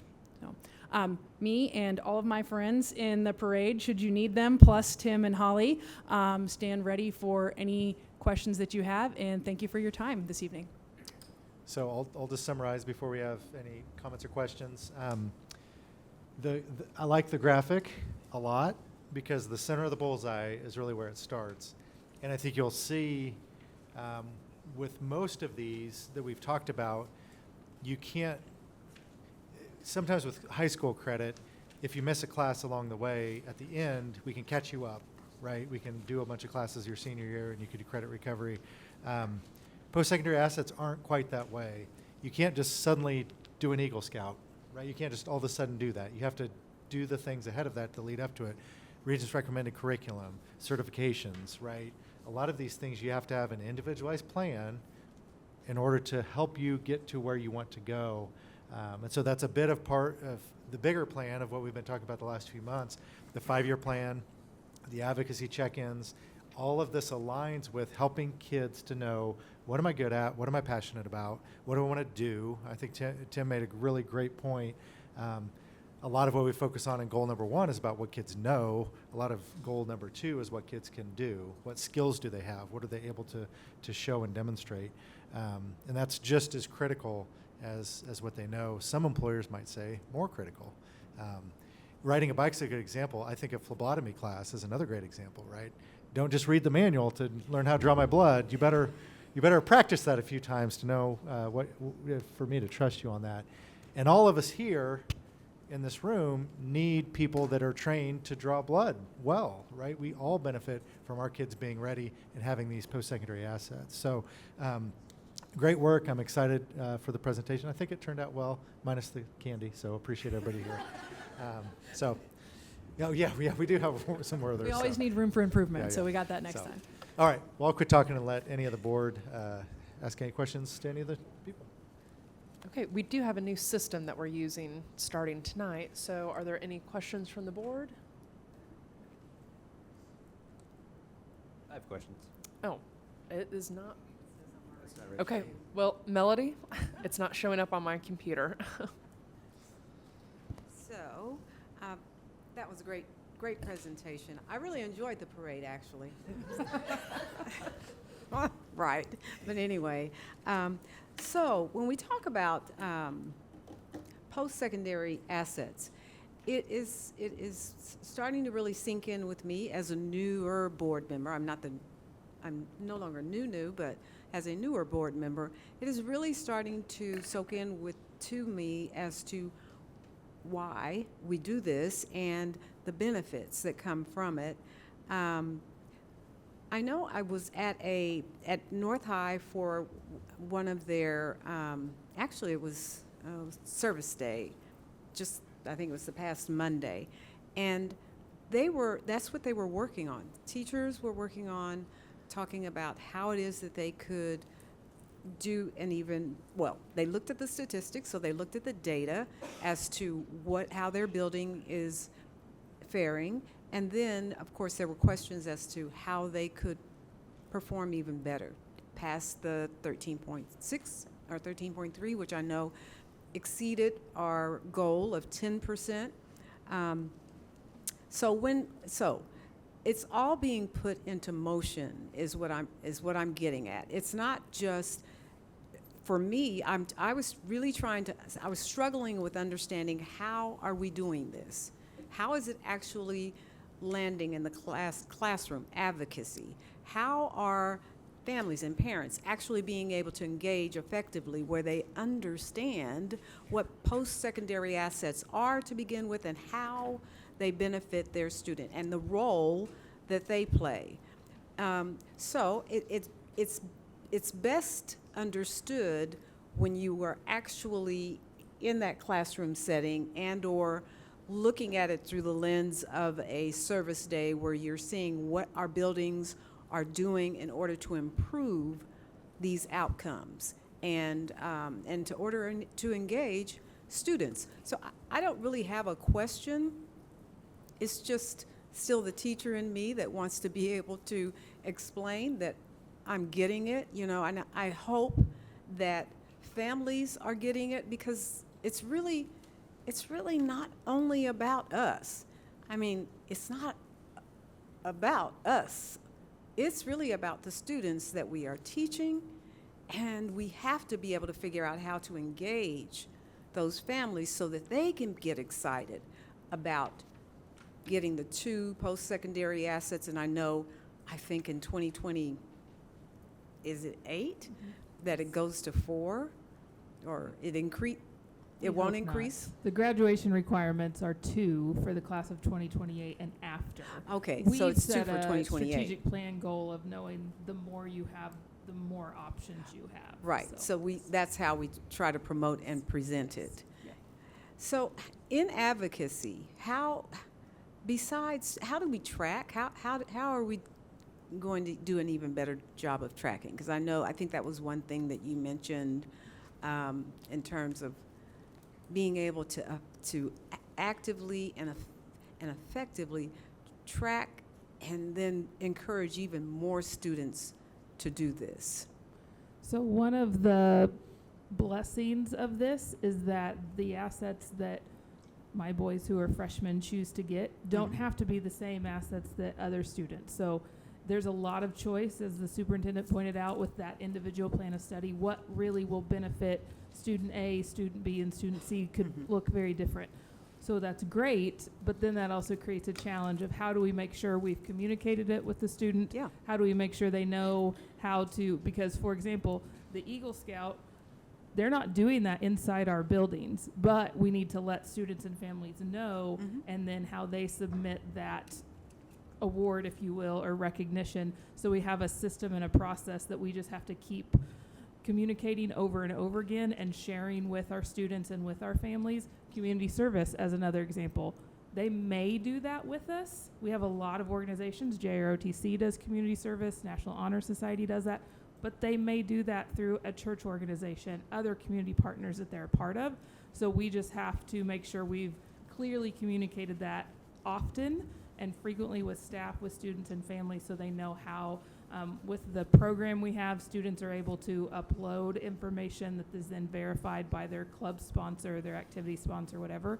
that allows us to capture things that are done inside or outside of our system. So communicate and communicate and communicate some more just has to be our strategy, because we're large and we have a lot of adults and we have a lot of kids, and just making sure that they continue to hear it over and over again. And so, when looking at, let's take the 9 that we actually covered, and so one of them, and because there's 22 right now, a couple of questions. How do we add additional ones? What's the process for actually vetting and adding an additional asset? And then let's take client-centered projects for one. Is it the student that chooses the project? Is it the community that says, hey, I've got a project, I need a student, I'd love to, actually connect with the student. How does it happen? How do those happen? And then is there a rubric in terms of how we measure that they actually did complete? It's going to be easier for, let's say, Eagle Scout, Gold Scout. So adding to the list, this is a list done at the State Department, and our State Board of Education approved it. So to add to it would take advocacy at the state level. So this list is developed by KSDE through feedback from a lot of different groups. Okay. And then the State Board of Education voted on it. So while we could make argument at our level, there's a few we would like to add if we got to make our own list. It is a state list on that. As far as the client-centered project, again, that's going to be communicating what that is, and then, what is the client? If the client is, I believe we have students working with Luke Newman's team on some things. So he might be the client that some students are creating something for, that then is something that we can do because it's happening in our system. If students are going out to other community partners through communication with their advocacy teachers or CTE teachers, we would then help them be able to submit whatever documentation or verification that they've completed that project. So there isn't a set protocol guide. It's just kind of, you choose it, you do it, Well, we accept it. I don't know how to say this, but I've been in multiple meetings around the state, and it's kind of the wild, wild west out there. Oh. There are some districts that this is really basically just an honor system. Oh, okay. There literally are some districts that have an Excel spreadsheet. They're small enough that they have all the students listed in it, and the kids go in and enter what PSA that they want to say they've earned. So we do not, obviously, we have invested a tremendous amount in the integrity of this. To speak to the specific example with Luke Newman, we have kids at Heights High School. We obviously have a lot of cabinetry in Wichita Public Schools. There's a lot of cabinets involved. Sometimes those break, sometimes they're in disrepair and they need to be replaced. So we have a program now that the students at Wichita Heights in the cabinetry carpentry program are working with Luke Newman's people at the service center and building those cabinets. So imagine the cost savings there to the district and the valuable experience those students are earning and gaining through that. So, but how can they come about?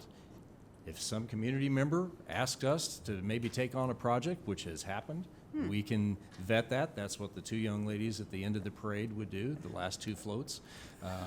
They would take those requests and vet and see and make sure that it's something that would, align to the competencies and the pathways and those things there. So thank you for the questions. I appreciate that. A couple other, not to steal thunder, but a couple other examples.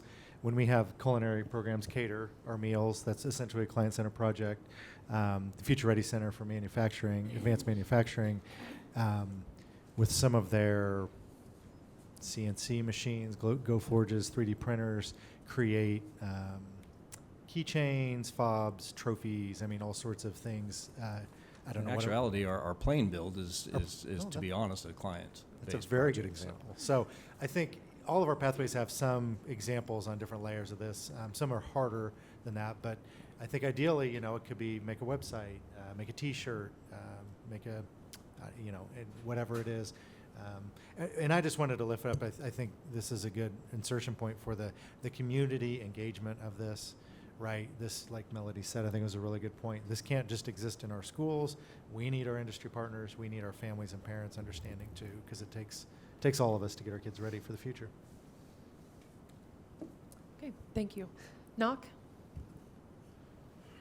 First question, is it 13.96% or 13.3%?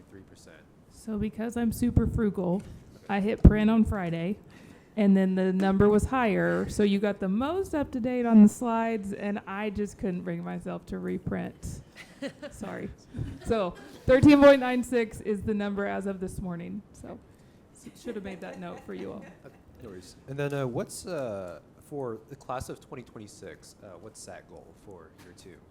So those will be conversation this summer, I think, to decide, do we think we can hit 20? Do we want to stretch ourselves further? And just as we revisit what those kind of interim year-to-year goals are as we reach towards that 5-year goal. So I think that's still to be determined. Can I also say, I think one of the cool things about that 13.96 is it's really organic, right? These seniors, we haven't been talking to them for 4 years about post-secondary assets. These are things that these kids have been doing along the way, and it's our job now to figure that out and to capture that. And so I think much of the work that's been done now is not, hey, you need to do these things, because a lot of kids in our system have been doing this the whole time, but how do we capture that our kids are doing these things? That's the magic. So that's really, for me, what the 13.96% represents more, is that we found a way to capture that, and we need to keep finding a way to capture them and make sure that, when Bennett does get his Eagle Scout, that we know that, and that Bennett gets credit for that, because it would be very easy for us to miss something like that.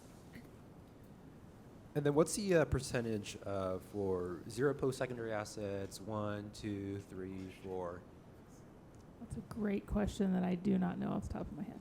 Okay, I'll follow up on that. In terms of the feedback, reading it, it seemed a lot more positive. I'm wondering, like, in terms of like constructively critical, like what did that feedback look like? I really think the feedback is ongoing, because of this year the goal was get a dashboard and track it. And I think as we now have the dashboard out there, now how do we make sure it's meeting the needs, and is it the most effective and efficient? So I think people are just like, hey, I could now go check where we're at. That's why the feedback's pretty positive. But we haven't really done a whole lot of now, how do we best use this? How do teachers use it? How do principals use it? So I think that's where we can grow and improve, because there's definitely area for that. I would say, just kind of add to that if I were to ask folks today, I would probably get a few additional comments. Let's take the athletics activities, for example. If you've been responsible for entering that information and you are just now starting that in May, you have almost 3 full seasons of rosters that need to be entered. So I think there will be, it was a learn and grow, and I think we will only see better numbers, and I think people would self-report that, hey, I need to be on this a little more, be more consistent with my entering of data. What are the most common post-secondary assets? Like, if we were to just like tally them all up, like what would be like the top 3, for instance? I have my guess, but I'll let you guys. Attendance is the top one. Okay. You have to have 95% attendance. That is our top post-secondary asset from our students, and it's not close. Athletics and activities will be the second one once we get all rosters entered.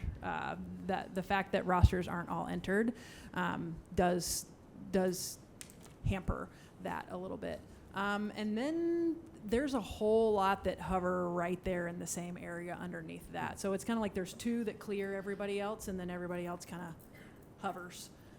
And again, some of them are all hovering in the same area right now because we've figured out how to track them, but maybe school X is entered in their data, but school Y is still working on it. And so that's a little bit of also why the data is pretty similar in that chunk underneath attendance and athletics and activities. Kind of going back to, I do want to say this about feedback. Let's go back to that for a moment. As you see that list that's in front of you, not all PSAs are created equal. And that has been the discussion in multiple meetings. One of those, there's some very low-hanging fruit. Complete the senior exit survey and boom, that's a post-secondary asset. Get an A in your IB class, that's a little bit different. So, so that has been some feedback that was shared with us. Again, to Holly's point though, that's not at our level to really change anything. So we can interpret, but we can't necessarily change. You heard earlier with the students who had like 15 industry recognized certifications, that is one that we can count multiple times. So those students are counting, hopefully they're all entered, are counting in that 5+ bucket. So there are some things, the state assessment, we can count that multiple times if they get a 3 or 4 on science, math, and ELA. So there's some that we can count, they could get multiple of. Others, it's kind of well, I shouldn't say that. I was going to say seal of biliteracy. I guess if you did it twice, that'd be 2 seals of biliteracy. AP Athletics and exams. activities, right? Yeah, athletics and activities. You can participate in that's 12 one. athletics and activities, you still only get the asset one time. Go ahead. Sorry, Knock. Yeah, sorry, 2 more questions. You're fine. So especially as like we have better sense of the data as like the years go along with post-secondary assets, I think it would be interesting to compare, like, hey, how's it, our seniors, our graduating class, how is it that they're doing compared to, let's say, seniors at, KCK or Topeka, Manhattan. The question I had though, do other states keep track of post-secondary assets, or? I'm not sure if in this format they do. There's states that require FAFSA completion as a graduation requirement. There's states that have requirements for internships, work-based learning. I don't know if it's quite this broad in other states. That's a good question. Thank you. Okay. Are there any other questions from the board? Okay, seeing none. Thank you guys very much. We thank you for your hard work and dedication, and thank you everyone for being here to explain the great post-secondary assets.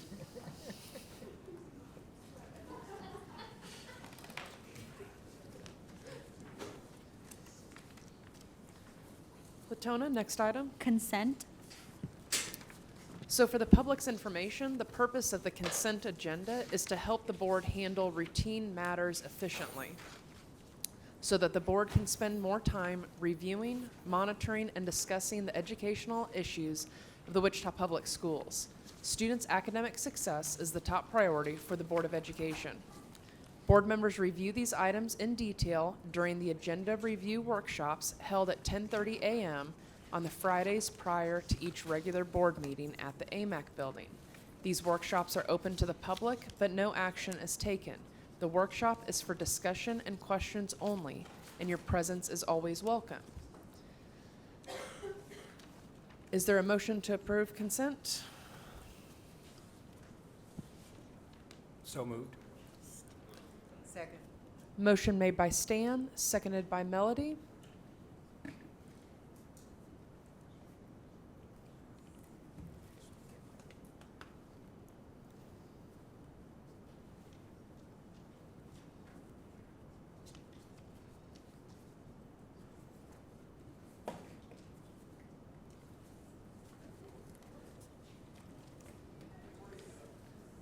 Motion passes 7-0.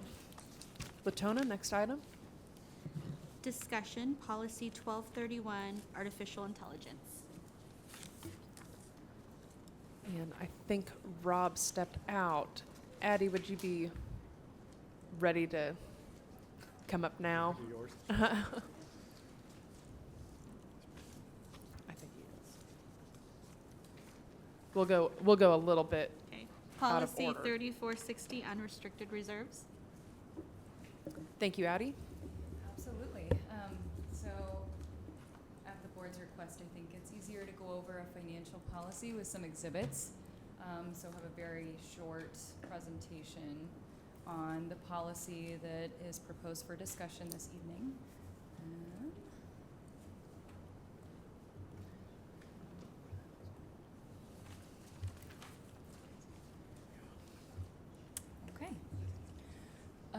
So tonight for discussion is a new board policy, 3460, which is unrestricted reserves.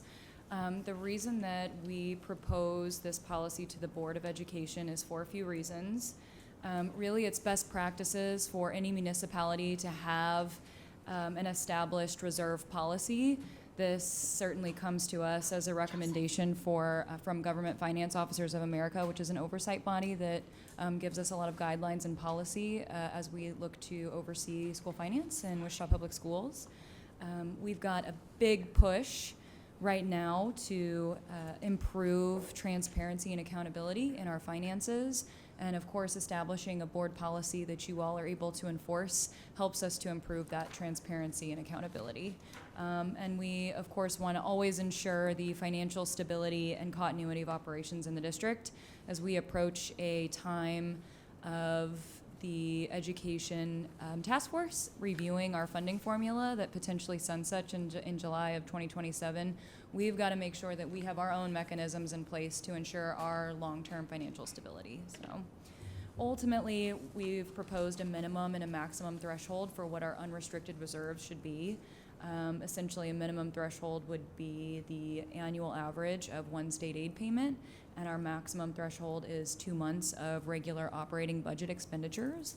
And if that were to go under or over, we would have recommendations on some one-time opportunities to resolve and if we were under, or some recommendations on how to spend some one-time cash in order to get that cash balance to an appropriate limit. So a very popular question that we get is, why do we need cash on hand? And so I've shared with the board this evening a timeline of when we get reimbursements from the state for state aid, as well as property tax payments from the county. And I say reimbursements because that is a critical word to use when I talk about how we receive funding.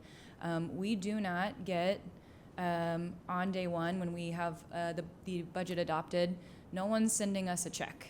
We have to, you can see on the bottom line of this chart, which is property taxes, and the top line, which is state aid, there are 2 months we barely receive any cash at all.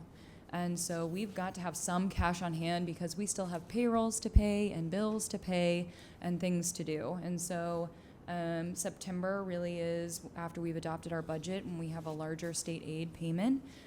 October is the first month of our fiscal year, which started all the way back in July, that we get state aid for our LOB and our special education fund, which are two of our largest budgeted funds. And again, you can see on that bottom property tax line, we don't actually receive any property tax payments until January. So over 50% of our fiscal year has passed before we receive our first property tax payments. And so as you kind of go through that cadence of the year, you can see even it's February and then on to May and June before we receive a majority of the remainder of our funding. And so naturally, when we take a snapshot of our cash on June 30th of the end of a fiscal year, that is the best it is going to look because we've just received all of our reimbursement. We haven't incurred any future expense. And we still have several months that we have to have cash on hand in order to pay for our operations before we do receive any sort of reimbursement from the state or property taxes. I want to make sure that you guys know what this means for Wichita Public Schools, how this policy would translate into actual financial oversight.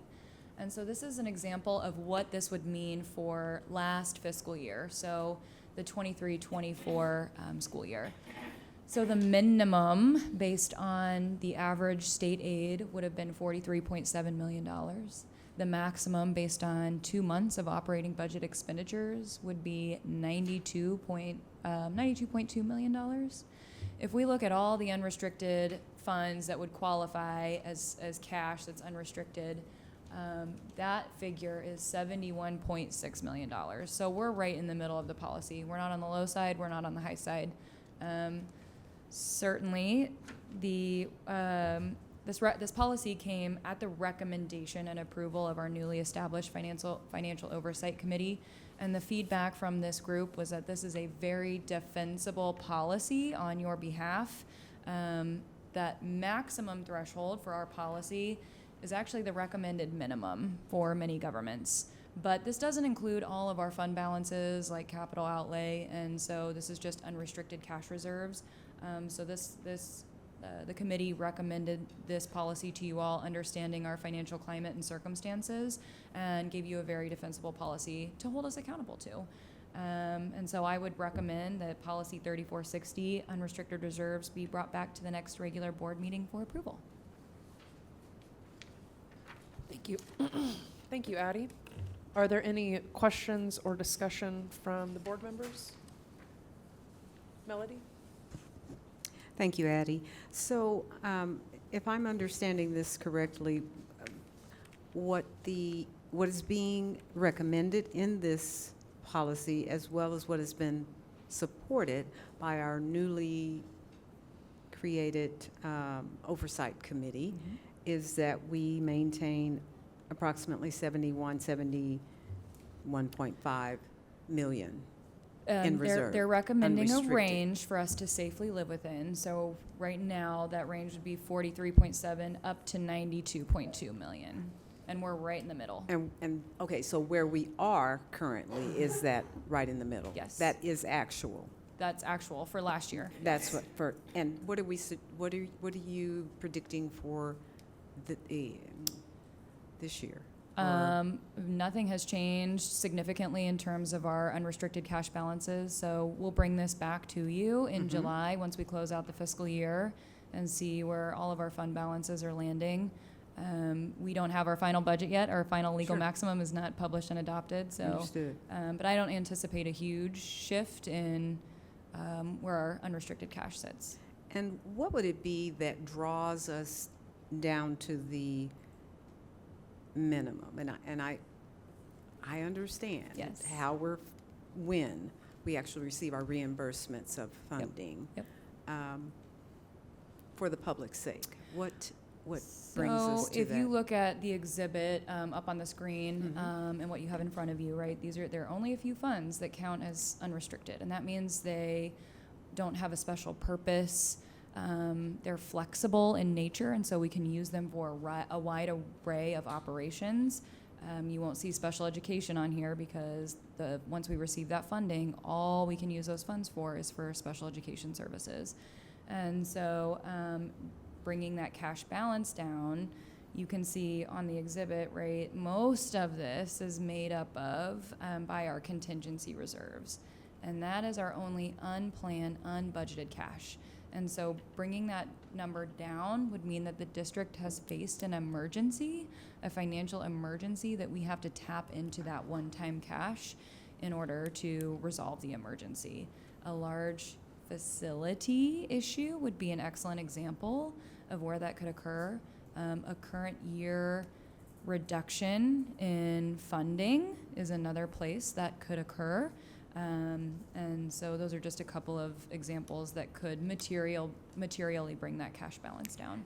And for us to actually do that, dip into our reserves, which we did, in order to help cure the deficit that we actually had last budget year, in order for us to do that, not only would the board have to approve it, right now, would that oversight financial committee, would that be something that they would actually not oversee, but have eyes on, give input? Sure. So the one-time cash that we use for kind of the budget deficit, we used that in our LOB fund, kind of transferred some funds over to offset a mill levy increase, which is something that you all approve. If we had an emergency facilities item, we would get that taken care of. So that's not something that could wait for a Board committee approval. meeting or a board approval. Okay. We obviously would get approval for any type of spending that would need to happen out of contingency reserve. But that would, if it was something that we could plan for ahead of time, certainly we would advise all the necessary groups. But typically an emergency is something that's pretty forthcoming and urgent, so. If I would, in this vein of cash flow and emergencies, I was an administrator when we literally did not get payments on time from the state because we cut taxes so drastically, the state didn't have any money. And so while currently, and not to get overly political here, but currently we have a surplus at the state, they're projected in 3 years to be in the red. Deficit. So we can't just rely on that chart, even though that's what we expect. That is not, I mean, and this isn't, 50 years ago this happened. This was, I'm not that old, this was when I was an administrator. So it does happen where they literally don't make their payments on time for whatever reason. So anyway. We have even seen late state aid payments during my tenure with the district, right? We've had multiple years where the state has owed us money, and they have not paid us state aid on time. So, and it was only 15 years ago that current year major reductions took place. And so when you're talking about being in March and then all of a sudden they cut your funding and you don't have any time to react to cutting enough staff, which is not something you want to do in order to resolve that in that same fiscal year. And so you have to have some cash for those types of emergencies. Yeah. I wish there were other individuals actually listening to this budget overview, because consistently persons look at our contingency and believe that, oh, they've got the money. The money is right there. So I'm just trying to clarify or be as, for my sake, as well as hopefully for public, to say that there are explicit reasons why we attempt to hold these dollars, and it's possibility that there would be circumstances where we won't even, it's possible that we don't have the contingency that we have today. So just. And I'll be honest, I would love to see us on the upper side of that cash balance, right? This is a very conservative policy. And so, I think the threshold is very conservative and supports you all in holding us accountable, but also keeping the district safe. So, thank you.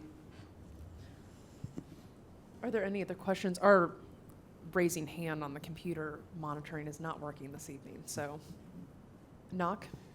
Yeah, so how come for reviewing the adequacy of the cash balance, it's an annual process instead of, let's say, a more common process throughout the year? We're constantly looking at cash. So it's in terms of this policy at any point, if we tried to take a snapshot of what that looked like at, let's just say March 30th, well, we don't have a majority of our transportation expenditures in the month of June. We pay 25% of our teacher contract salaries out. And so we can forecast it, but it's not like we have a good actual gauge of where ending cash is going to be in a final state where we could be, making sure that we're always going to be making sure that we're within this policy. But it really is something that follows the cadence after we've received all our state aid, after we've received all our property taxes, after we have that big expenditure month in June, to evaluate at that time.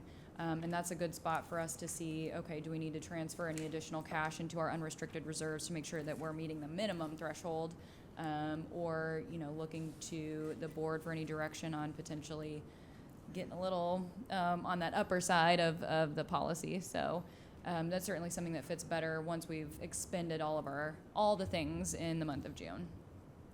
But we're always watching cash balances and our pooled cash.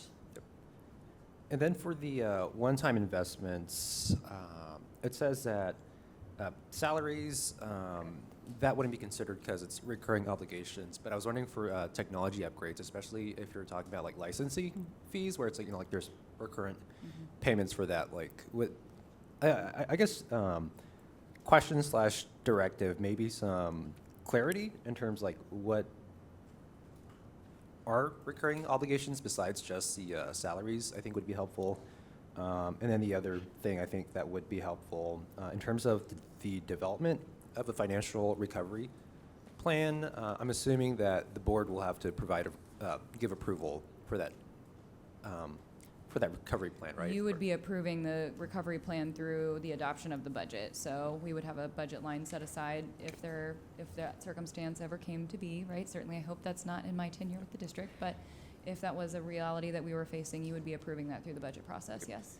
Yeah, if possible, I think maybe having language to that effect, and then also having language to the effect of the Financial Oversight Committee playing a role in that financial recovery plan. That's all. Thank you. Thank you, Nook. Any other questions from the board? Hazel? Yeah, just something real quick. I just wanted to be clear that the policy was not developed or made because we have abused or exceeded, or it's made. If anything, our cash balances are low in best practice recommendations from other oversight bodies. And certainly the Financial Oversight Committee shared the same information back with me, right? That our maximum threshold is where they would like to see us be. So this is not being established because there has been waste or abuse or irresponsibility on behalf of the district with cash balances. This is purely just to create, we've always operated with this kind of benchmark, unofficial benchmark of what we believe our cash balances to be. And so having a board policy that creates accountability and reporting back to you all on what our cash balances should be and are is why we're bringing this policy to you. Perfect, thank you. Yes. A great question, and one of the thoughts behind this too, you know, the state, we've talked about the state funding a little bit tonight, you know, they call it a rainy day fund, but they have statute that says they have to keep certain minimums of the budget back, and I think all of us in Kansas want them to do that, because if something happens, an economic downturn, some sort of natural disaster, whatever, there's a plan. And so I think the right thing for us to do, and the right thing for us to do as stewards of this money, is not to spend it down to zero, not to act like cash balances are some luxury. Most of our cash balances are restricted funds, as Addie said. But to be good stewards of the money, we need to make sure we have a rainy day fund, so to speak, or some sort of protection against something catastrophic. So I think you did a great job at explaining that and lifting it up. Yeah, and I hope this provides better clarity and transparency to the public on what the actual cash balances are and the difference between unrestricted funds and restricted funds. And so we will not take any action on this tonight. This will come back to next month's board meeting. So if people have questions or comments, they're welcome to contact the board to have further discussion. But otherwise, we will see this again next month. Addie, thank you so much for presenting this and answering questions. So we'll press pause on you for a minute, and then we'll welcome Rob to talk about the next policy.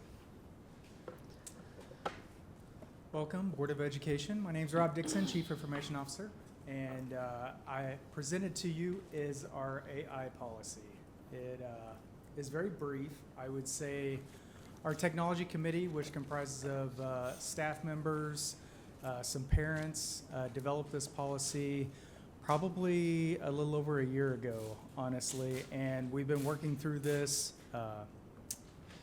I would say it's helps protect us both from academic integrity standpoint when you look at students using generative AI, but also allowing our staff to facilitate different efficiencies utilizing generative AI. The real work is happening right now with our technology committee in creating guidelines both at the elementary, middle, and high school level. One of the things that we identified in our process is just helping our teachers to navigate what's appropriate, age appropriateness. As you know, even in technology, we have age appropriateness for screen time, right? For elementary kids. We don't have a one-to-one anymore at that level. Some of that was budgetary. Some of that was feedback from our technology committee. And I think you'll see us do that same approach with our use of generative AI as well. So I'm open to any questions that you might have. Very good. Are there any questions? Kathy? How did this all come about? I mean, were there surveys to teachers or to parents or even students? Yeah, so we developed this actually in process with our technology plan, which started in 2024. Generative AI, as you know, came about 2.5 years ago. And so seeing that come along the pike, we had those conversations in our technology committee, and as a committee kind of developed what needs came out of that and had those discussions. Some of you know Amy Warren. She's one of the parents on our committee, and she also is with me on the ISTE's Digital Citizenship Coalition. So we have a lot of conversations around digital citizenship around this, and that's kind of how it started. Without sounding uneducated, Sure. what is the benefit of AI for our students besides letting an artificial intelligent inanimate object do their work for them? I would tell you from a person who I use it every day. Sometimes it's when I'm stuck for ideas and I need additional ideas. If I think about if I was a kid doing a book report and I couldn't think of a book or an idea to start with, I think that's a great area for a kid to look at, the creativity side of it, right? Some of it is generating images and knowing what you can, the creativity that comes out of this is pretty amazing. And the efficiencies from a student standpoint, I would say that it elevates the level of output that a student can curate, right? So for a teacher, we teach them how to create lessons. Some of those lessons now can be curated if I know the accessibility needs of that classroom, right? The needs of those students. In the same way, if I'm working in groups, I'll give you an example. We utilized Magic Write in Creative Minds, our school for the K-6 vertical school, for kids to develop a script for their innovation project to cold call a company. Could a second grader have done that script by themselves? Probably not well. It would have had to have been with the assistance of a teacher to help them create that script. But the efficiency of having one teacher with those 16 students to be able to help generate that script for that kid to do the process, I think is huge, right? So I then just elevated the ability for that student to do that project-based learning work, and it didn't affect the cognitive ability of that student, right? They were still needed to work on interdisciplinary activities to complete that project, but it elevated the work of that project. So in high school, when these students are using AI to do essays or reports, is it going to take more time for the teacher to check for plagiarism? I would say it's not developing processes for plagiarism, but it's putting a human in the loop, right? So those checks for understanding need to happen sometimes face-to-face, right? And we need to change sometimes how we do assessments. Just doing an essay off-site is probably not a future homework assignment that we should probably do for students, right? But tying it more direct to a student's personality, having those traits really takes away from generative AI being able to create content for that student. So the teacher that is more seasoned or mature, Sure. it's very difficult for us to think like this, and I'm classifying myself in this frame. The old school way of doing things and the new way of doing things are in such conflict with my mind right now. Sure. And perhaps I can meet with you and you can show me how beneficial Yeah. this will be for our students and teachers. Kathy, what I would say is, even if we didn't have the policy and the guidelines, that practice would likely happen. And I think having these in place will help us navigate this better. Well, I believe it'll give the guidelines and the Yeah. parameters for all involved, although we can't always control Right. every student.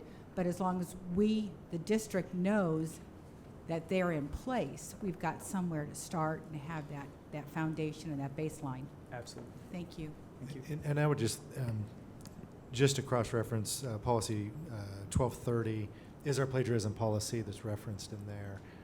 Because you're not wrong. I mean, I totally agree with what you're saying. Have checked with my own kids about their use of AI, right? Because these tools aren't new. I mentioned earlier I'm not that old, but I am old enough. That when I taught sophomore English and we did research papers 20, 25 years ago, kids plagiarized those, right? I mean, so even there was no AI at the time. So we've always been chasing this as teachers. Well, I do admit I used AI for the very first time last night trying to figure out this new policy, and boy, the words were a lot better than what could come out of my mind. So, But just as with any tool, right? With any tool, spell check, a calculator, right? There's eras of time when calculators were going to make kids dumber, right? And so with any new tool, we want to be on the forefront of it and not playing catch up, because the kids are smarter than us when it comes to this stuff, and they know how to use it better than we do. So part of the strategy is making sure our teachers are trained, they're comfortable with it, but using it in its appropriate context. It is not going to pay off for a kid to learn how to write, and then they get to college, and then they're not going to know how to write anything. So we've got to embed that in the classroom, and it's a challenging, complex thing. There's no doubt. But yeah. Stan?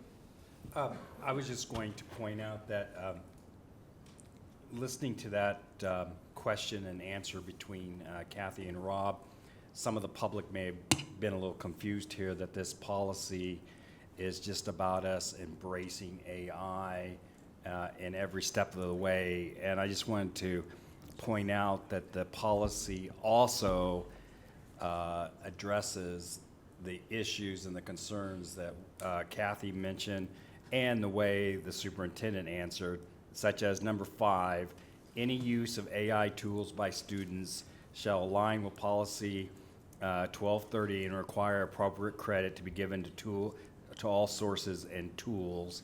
And plagiarism under 6B, plagiarism and cheating, students and staff may not copy from any sources including, and like the superintendent just says, this has been ongoing since the very first research paper ever was written. It goes on at college level as well. But I just didn't want the public to think that this the exchange you two had was just saying, oh, we're going AI and we're just embracing it 100%. This is a policy designed to make sure that AI is used in a proper way and still make sure that the students are doing critical thinking. Absolutely. And like to highlight, again, I think our guidelines will be much lengthier than what you see this policy. Right. Any further questions? Knock? Yeah, for AIP 3, students and staff shall receive support in developing AI literacy, including when and how to use AI, as well as an understanding of its foundational concepts in computer science and other disciplines.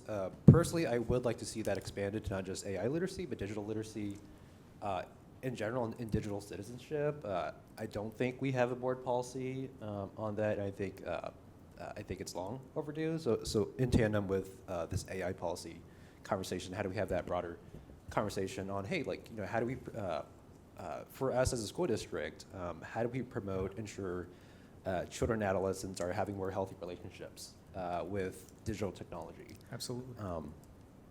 So would you be open to a separate policy that maybe fleshes that out a little bit more? I would. Okay. I would. Well, we'll bring that to policy committee. Yep. And then for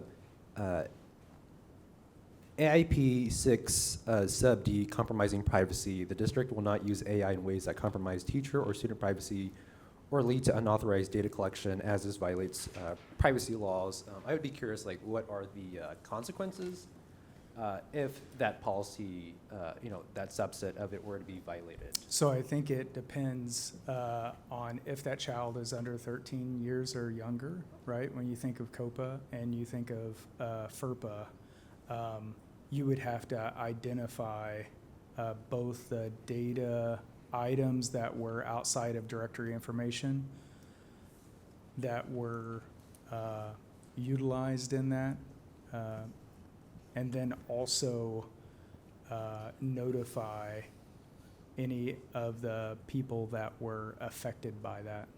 So it'd be no different than a breach would. So could you enlighten us on your acronyms? Yeah, so sorry. What is COPA? So and what COPA is Children's Online Privacy Act, and FERPA is Federal Education.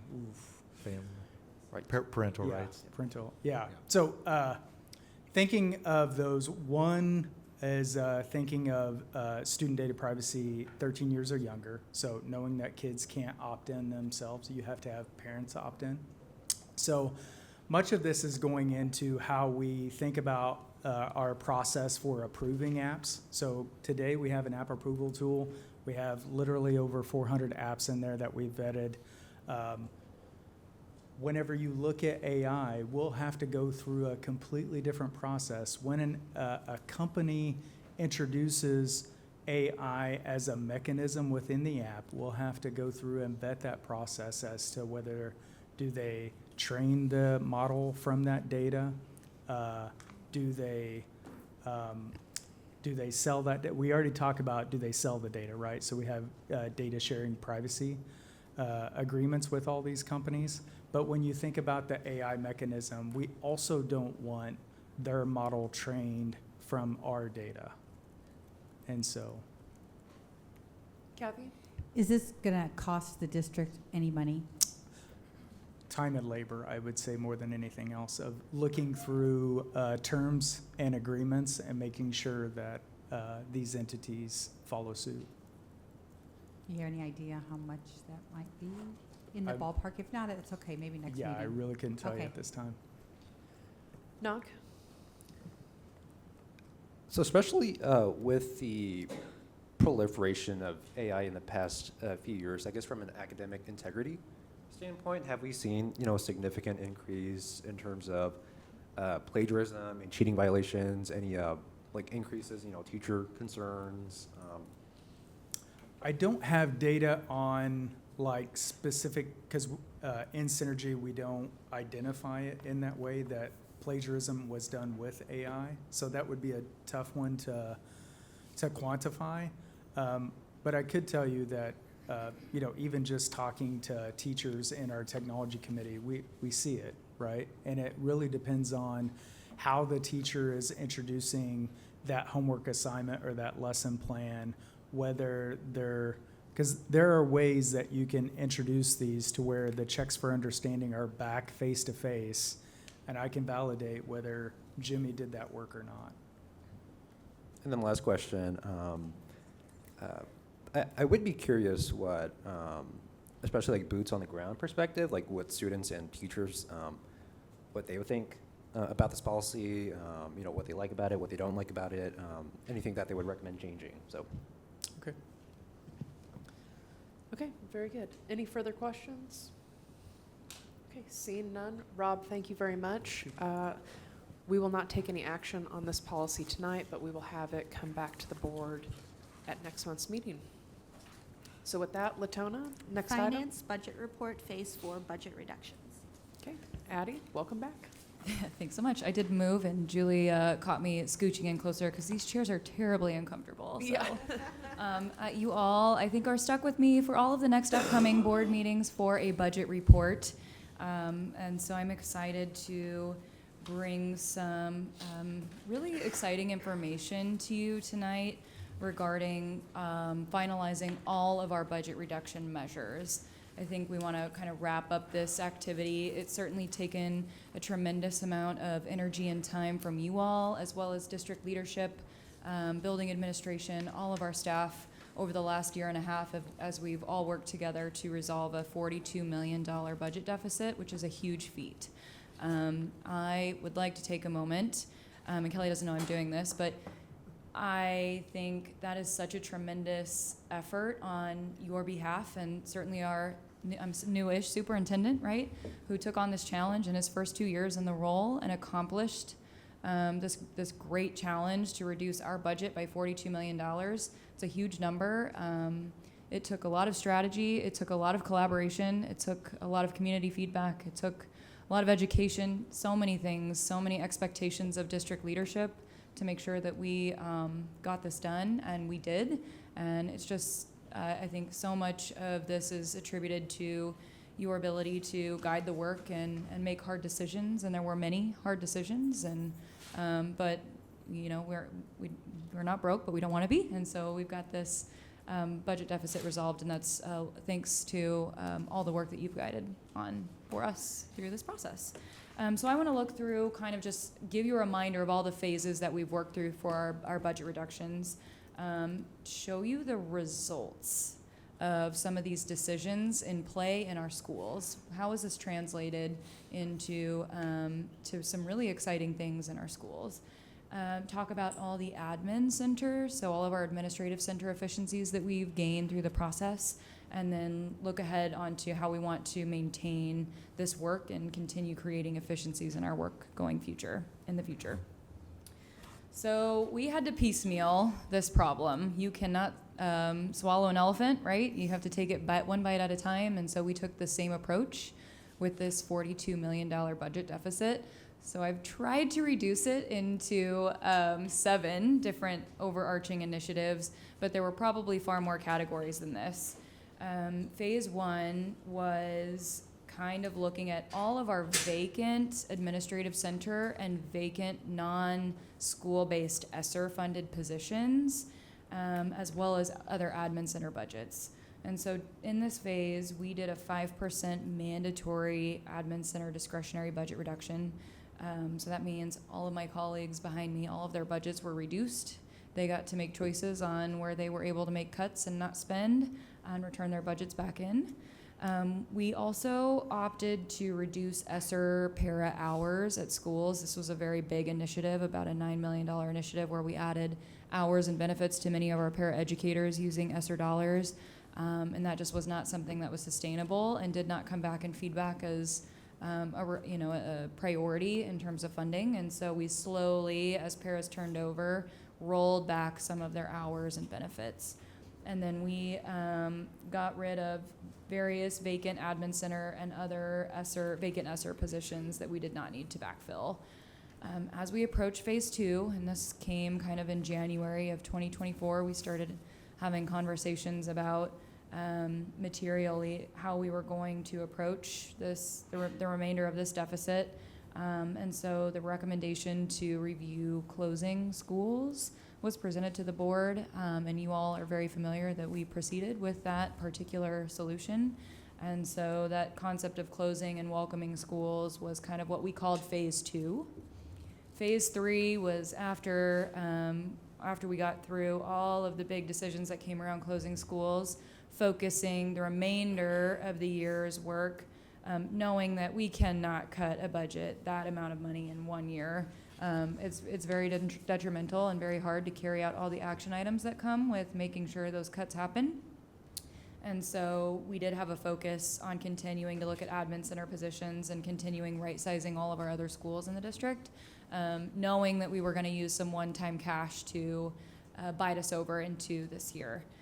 So phase 4 is work that has been ongoing in this fiscal year, and we've kind of titled this Creating Efficiencies. And so we deployed a mandatory 10% admin center position reduction, as well as looking at prioritizing program spending and other department consolidations. And so that is work that we've been focusing on this fiscal year. So let's take a look at numbers-wise. What has this all meant for us in terms of numbers? And I've given you some history in terms of where we originally told you we would project the budget deficit to be. We came to you in the fall of 2023 and said we've got a $42 million budget deficit. And we estimated, the best we can, what we believed all of those action items in phase 1, 2, and 3 would save us in operational costs for the district. And so that's kind of your column 2, that FY24 original estimated budget deficit. We didn't have actuals at that time. We were still implementing all of those decisions, and so that's what we thought things would materialize as. $9 million from those vacant ESSER positions, vacant admin center positions in the para hours, We estimated 16.2 originally for that closing school process. Phase 3, we had hoped to achieve about $6 million. And we also had to set aside some funds to resolve some Department of Justice requirements, and so we took that into account in this process, knowing that we wanted to be at a point where we could maybe use about $12 million of cash this year to carry us over. So those were all of our original estimates. And I see the superintendent wants to jump in. When you're done with the slide. Oh, sure. Yep. So the middle one is kind of where we ended last fiscal year. When things came to be, we added back positions at Welcoming Schools, making sure we fully evaluated special education programs, ESOL programs. We also, obviously at the end of the fiscal year, we have a better understanding of legislative changes. And so in that kind of first row, that budget deficit, right, it changed. We were at $42 million. Some of our revenue assumptions changed. You will recall we were estimating that we were going to get about $10 million in additional special education funding last year. We also had to make some assumptions around some changes with at-risk revenues. Some of our students that qualified for at-risk were falling off of their direct certifications for Medicaid, and so we anticipated a drop in our at-risk numbers because of that change. There were changes to the mental health intervention team revenues. There were changes to the 2-year look back. So many revenue changes kind of added and took away from our budget deficit. And so 42 became a $37.2 million number. We were still seeing some of those phase 1 initiatives level out a bit as we added additional roles back for all of those ancillary services that I mentioned before. We realized that closing schools was probably going to be closer, more realistically, a $13.8 million item.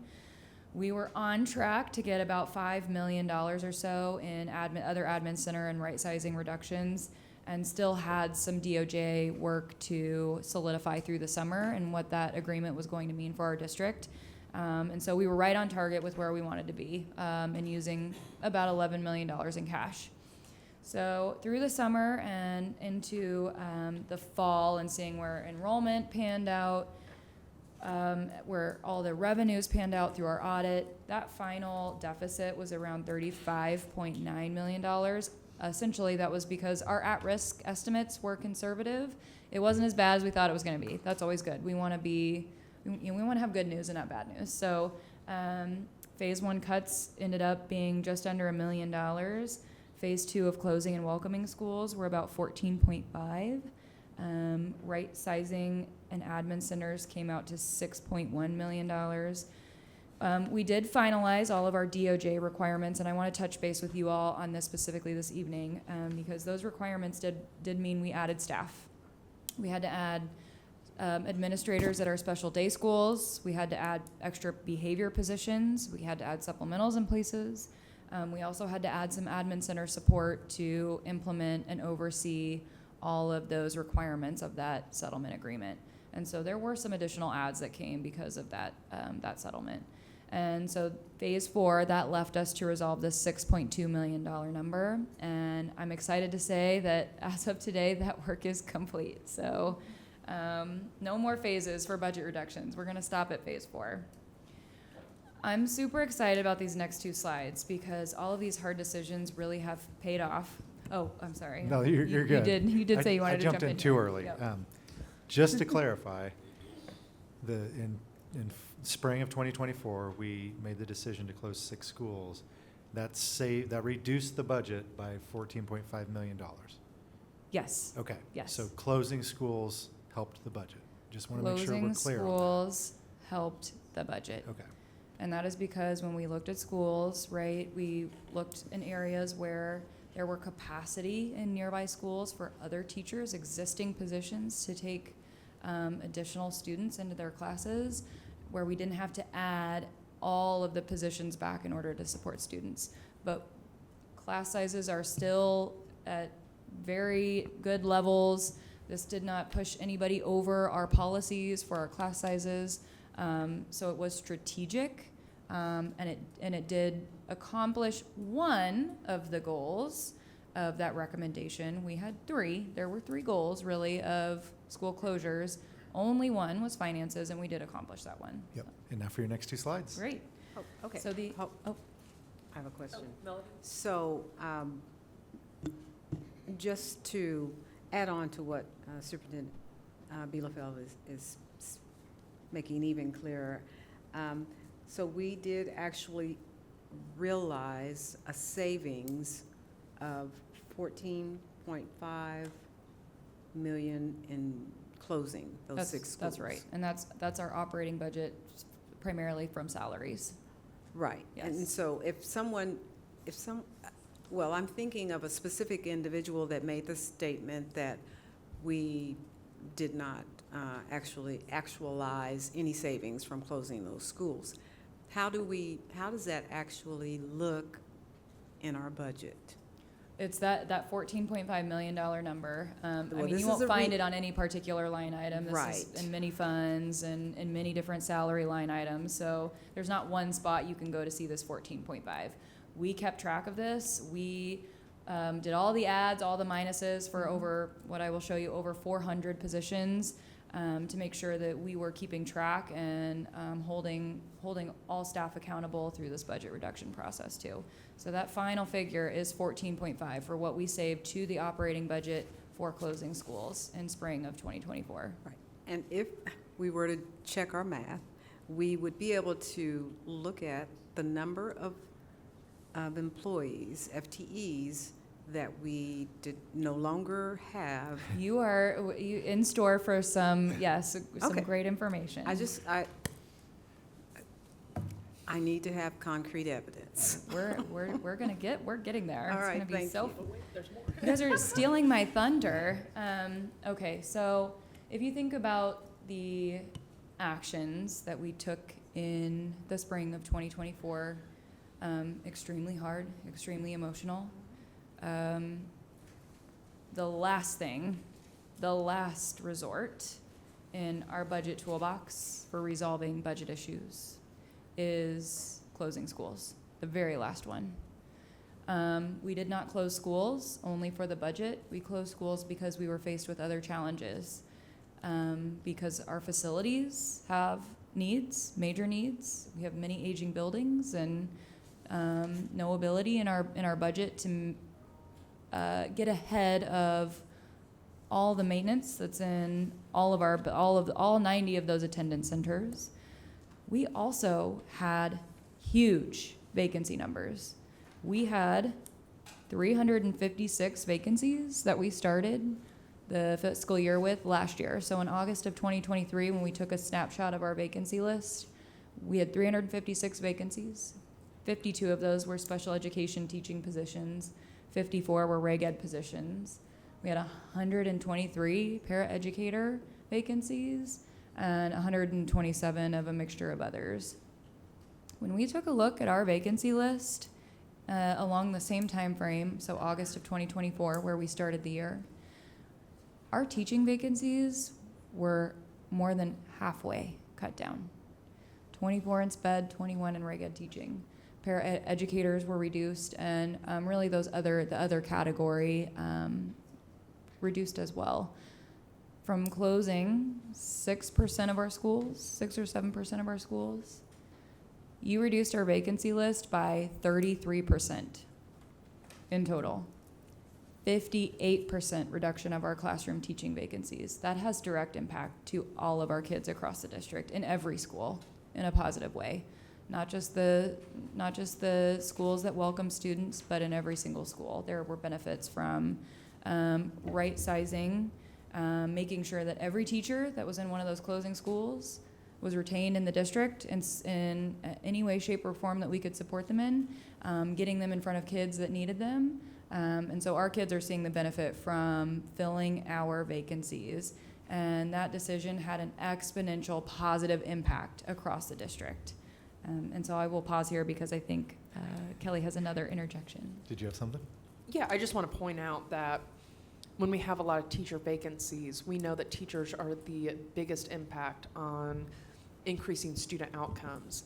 And so To kind of go back to a comment that was made earlier tonight that we're not focused on student outcomes, I would disagree wholeheartedly with that statement, because we are trying to make sure that a certified teacher is in every classroom, that we're compensating teachers well and recognizing their hard work that they do on a day in and day out basis, because we do want student achievement to increase, and we are focused on student achievement. And so by reducing the total vacancies, that is a net positive for the district in many, many ways. Superintendent? Yeah, echo that, and then just also point out that's still a lot of para openings, right? We still have a lot of need, and we heard earlier about continuum classrooms. The key, in my opinion, the key for a continuum model to work in a school is staff. That we can add 12 para positions and say, oh, we're gonna do this new model, but if there's not human beings that are passionate about helping kids and train and all of that, it doesn't work. So we've made good headway. We've got more to go, and then all the stuff Diane said too. Stan? Well, I was just going to triple that and just say, when the speaker says the plan had nothing to do with academics, that is an example of not listening to a single thing that was said during the summer of that presentation. We tied everything right back to what the student needed in the classroom. So if you say that that plan had nothing to do with student achievement and academic outcome, then you were not paying attention to the meetings that we spent over a summer with, of which I never see any of these speakers at. So don't tell the Board of Education that we did not do our work, because not only did we sacrifice our family time and our community time to be at those meetings, but we vetted those informations day in and day out, meeting by meeting, and they were all tied to this type of thing. So I'm sorry if I'm sounding offended here, but I'm not gonna put in all this work and then have you in a 3-minute speech tell me that I didn't do what I know I did. So this was attached to academic achievement. And when you're talking about buildings and facilities, yes, this was a specific facilities master plan. So yes, and one of the speakers mentioned something about children can learn under a shade tree. Yes, they can. But are you gonna send your grandchild to that school where they're gonna be gathering under a school, under a tree? You're not. You're gonna ask for the very best student, the very best facility that your tax dollars can pay for. And that's why we had that facility master plan. So please, do not come up here with misinformation and deliberate misdirection. That's why I'm so passionate about critical thinking nowadays, because one of the speakers introduces himself as a former state board of education. He is a censored state board of education member. There is a big difference. So please, look at your ability to get all the information. And this Board of Education is charged with looking at the big picture for all the children of this community. And I don't have any problem with you disagreeing with what I finally came up with a decision with, but do not imply that this Board of Education did not look at all the facts and vet the facts. No, this is not an open forum. This is a business meeting of the Board of Education. Are there any other questions from the board members? Seeing none, Addie, please continue. All right, well, we've got some more positive information to share on some of the results of this work.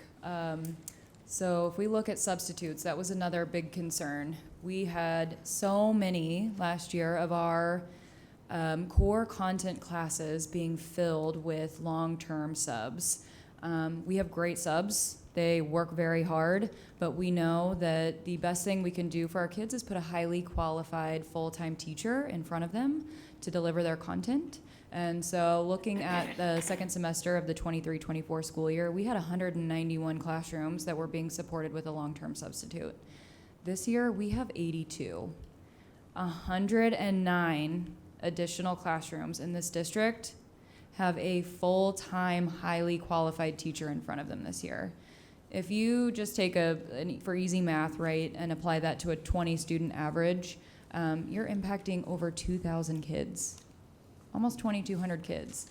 And that's just on the minimum. If you think about just one math teacher in a middle school, a really critical area where we need full-time teachers, highly qualified teachers in that content area, a middle school teacher is impacting 100 to 150 kids in a day.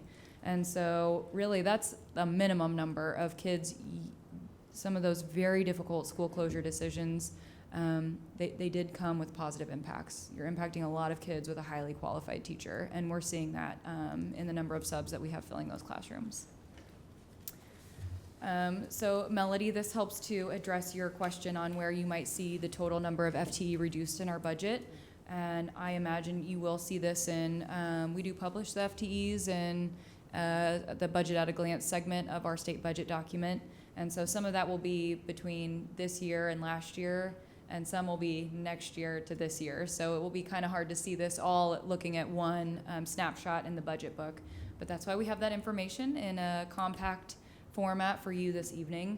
So just kind of took this every single different phase of those reduction strategies to give you what we were able to impact our total FTE budget by.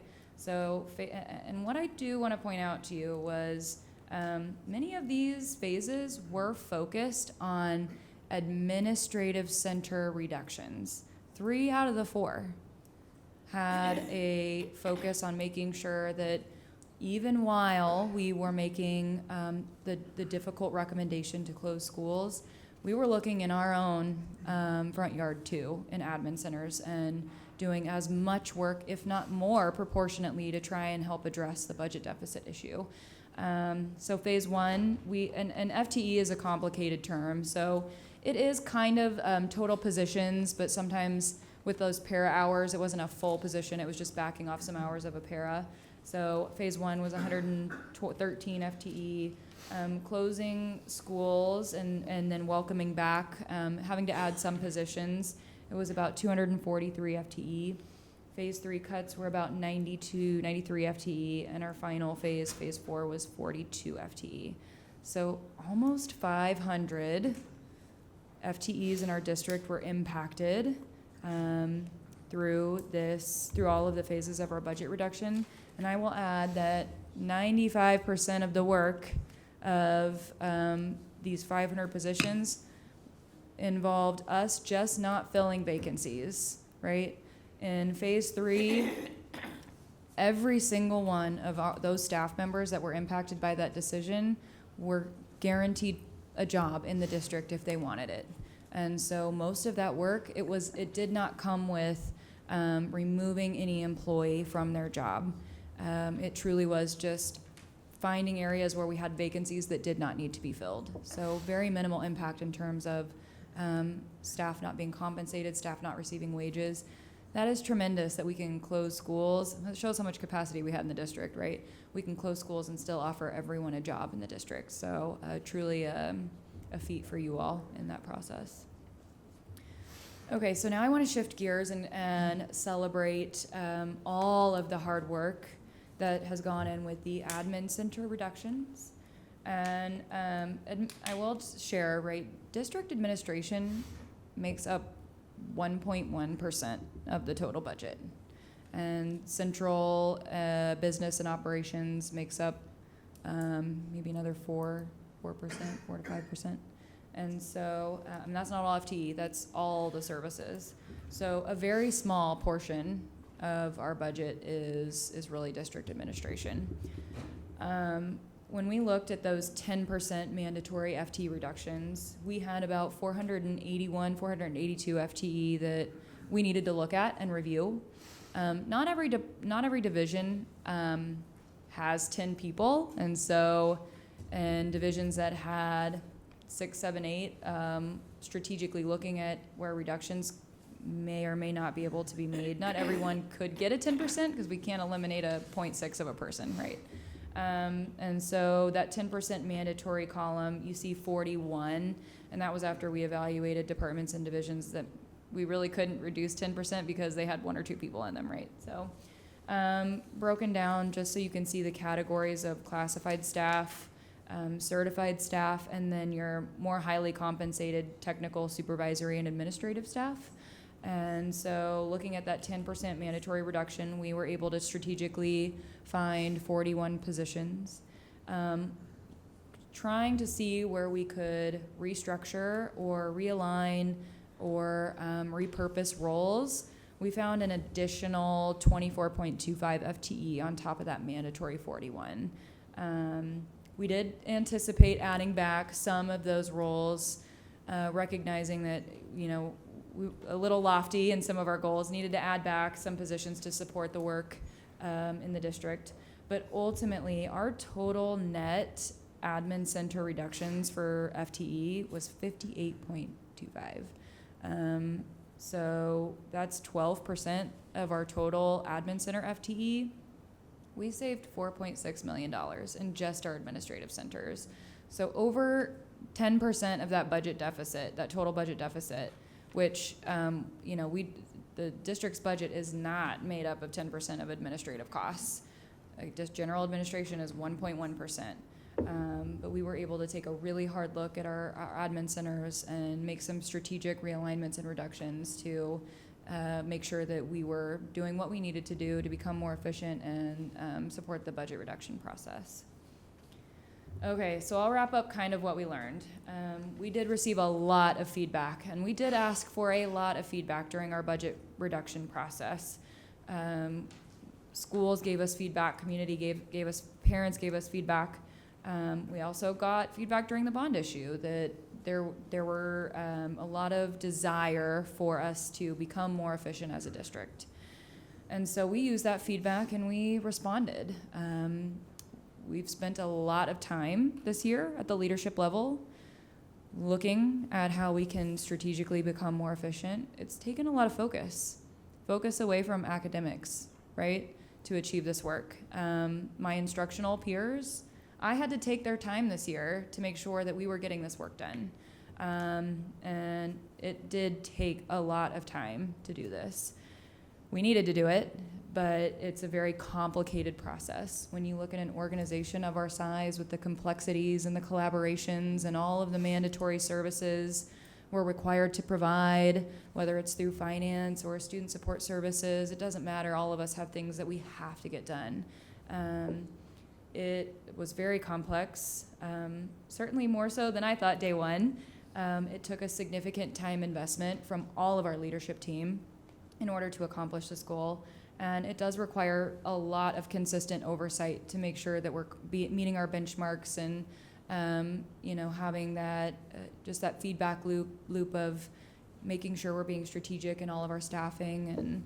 And so certainly a big time investment to get this accomplished. And so I would like to thank my colleagues in the district leadership team who were very collaborative in this process. No one wants to see any of our initiatives stopped, any of our staffing, right? If you come to me and say you're going to lose a person in your office, like you want to fight to the death to make sure you keep that position because there's so much value add in everything that we do. Everybody was so willing to pitch in, was super helpful in this process, and ultimately helped us to accomplish this goal. So thank you to all my colleagues. Could not have done it without them, certainly.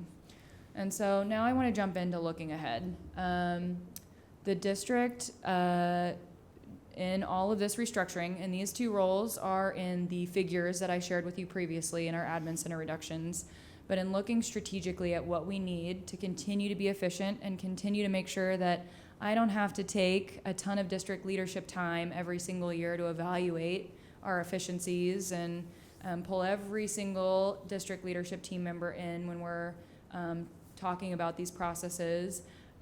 We do find that a chief operating officer is needed to continue these efforts and make sure that all of our divisions are aligned with our systems, so we can allow district leadership to focus on the work of our strategic plan and our academic outcomes. I distracted them many, many times this year to try and resolve a budget deficit, and I don't want to have to do that anymore, certainly. And a chief operating officer is needed to continue to support this work and making sure that we're always finding ways to be more efficient and strategic. As part of this reorganization as well, we also are adding back a position that we used to have. It's an assistant superintendent of learning services. This is not adding any additional administrative FTE. This is all occurring through a restructure. And so we had this role, I want to say 6 or 7 years ago, and restructured, and now we're kind of restructuring back to incorporate this role. This will build some collaboration and teamwork, remove some barriers, and again, help our instructional district leadership team really focus on that strategic plan. So now I would like to pause for any questions that you have for the work we've accomplished and our plans moving forward. Okay, Kathy? Thank you, Addie. And looking ahead, how different will the district look and operate with these two positions? A little bit more elaborately, if you could explain that? Would you like me to? Sure. Yeah. Sure. I'll start with the Assistant Superintendent of Learning Services. That's a position, like Eddie had said, that we've had in the past. I believe we can add that position in, restructure. We've already begun some of this work, honestly, last week, restructuring some of the roles in the departments to align things a little bit more efficiently. That's really the ultimate goal. I think outcomes for kids can improve through that. And maybe, I don't know how I would say it, better monitoring, different monitoring of some of the other programs, that big umbrella. I'll just give one example and a shout out to our ESOL director, who took the role and expanded ESOL to all of our schools, expanded the ESOL weightings that we get to help support our budget. So it didn't cost the district any money to add these services, so that, because every kid matters and we want every kid to be able to stay at their neighborhood school, that intentionality required a person to keep a focus on that. And not that the people prior to that weren't willing to, they just were spread too thin. So I believe that reorganization can help us with that. The chief operating officer is actually another position we used to have in the district years ago during the other bond, well, prior to the 08 bond issue and then after. And that I think will allow our, really think of the service center and the IST department. Right. Those are the two buildings that with the current facility master plan that would remain. There would be AMAC, the Morris Center building, and then those two buildings would remain as the non-attendance centers. All the other non-attendance centers, the Dunbar campus, the Instructional Support Center, were scheduled to somehow be closed and enveloped into the other spaces. So that would allow better support, I think is a good way to put it, better monitoring of what goes of those two buildings, and then really align us well as a system to have the AMAC building and then those two buildings, and supervision and support, really support for those leaders in those buildings. Okay. Does that make sense? Yeah, it Okay. does. Addie, can you please repeat again that the administration is 1% of our budget? I think it's really important for our community to understand that. It's taken me almost 4 years to understand that. So can you elaborate a little on that for the sake of our community? Sure. So our operating budget, 86% of it is directly spent on things in the classroom, and those supports that, like transportation, that get our kids to school. 86%.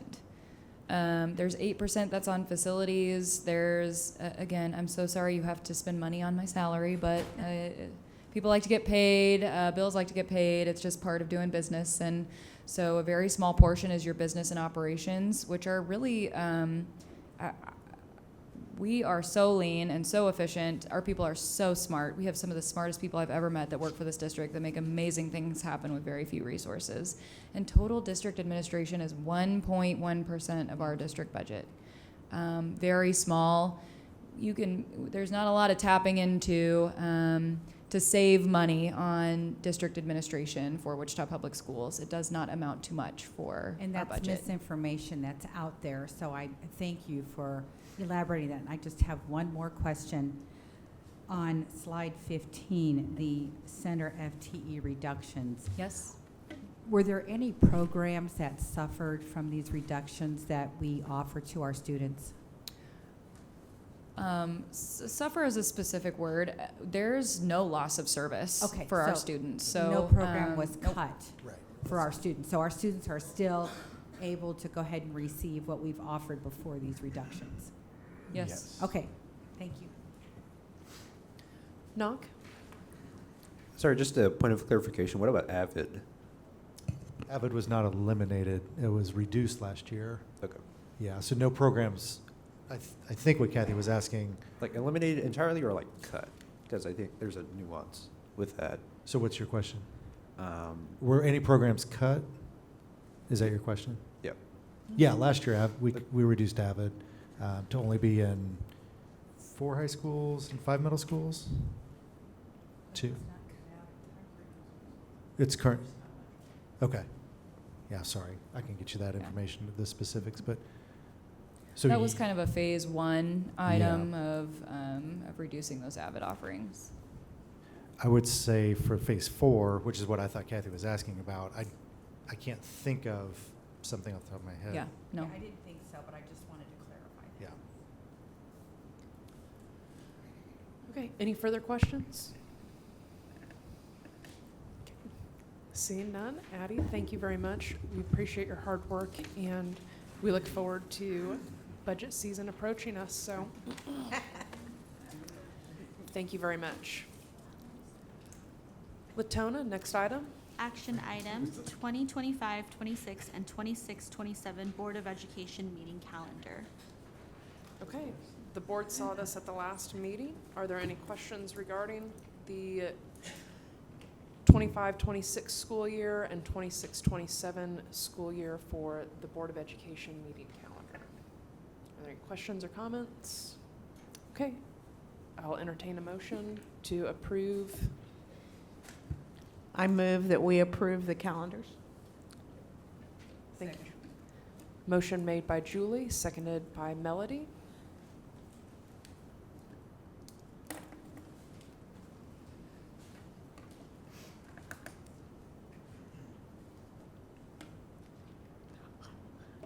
I made the motion. I can't get my thing to vote.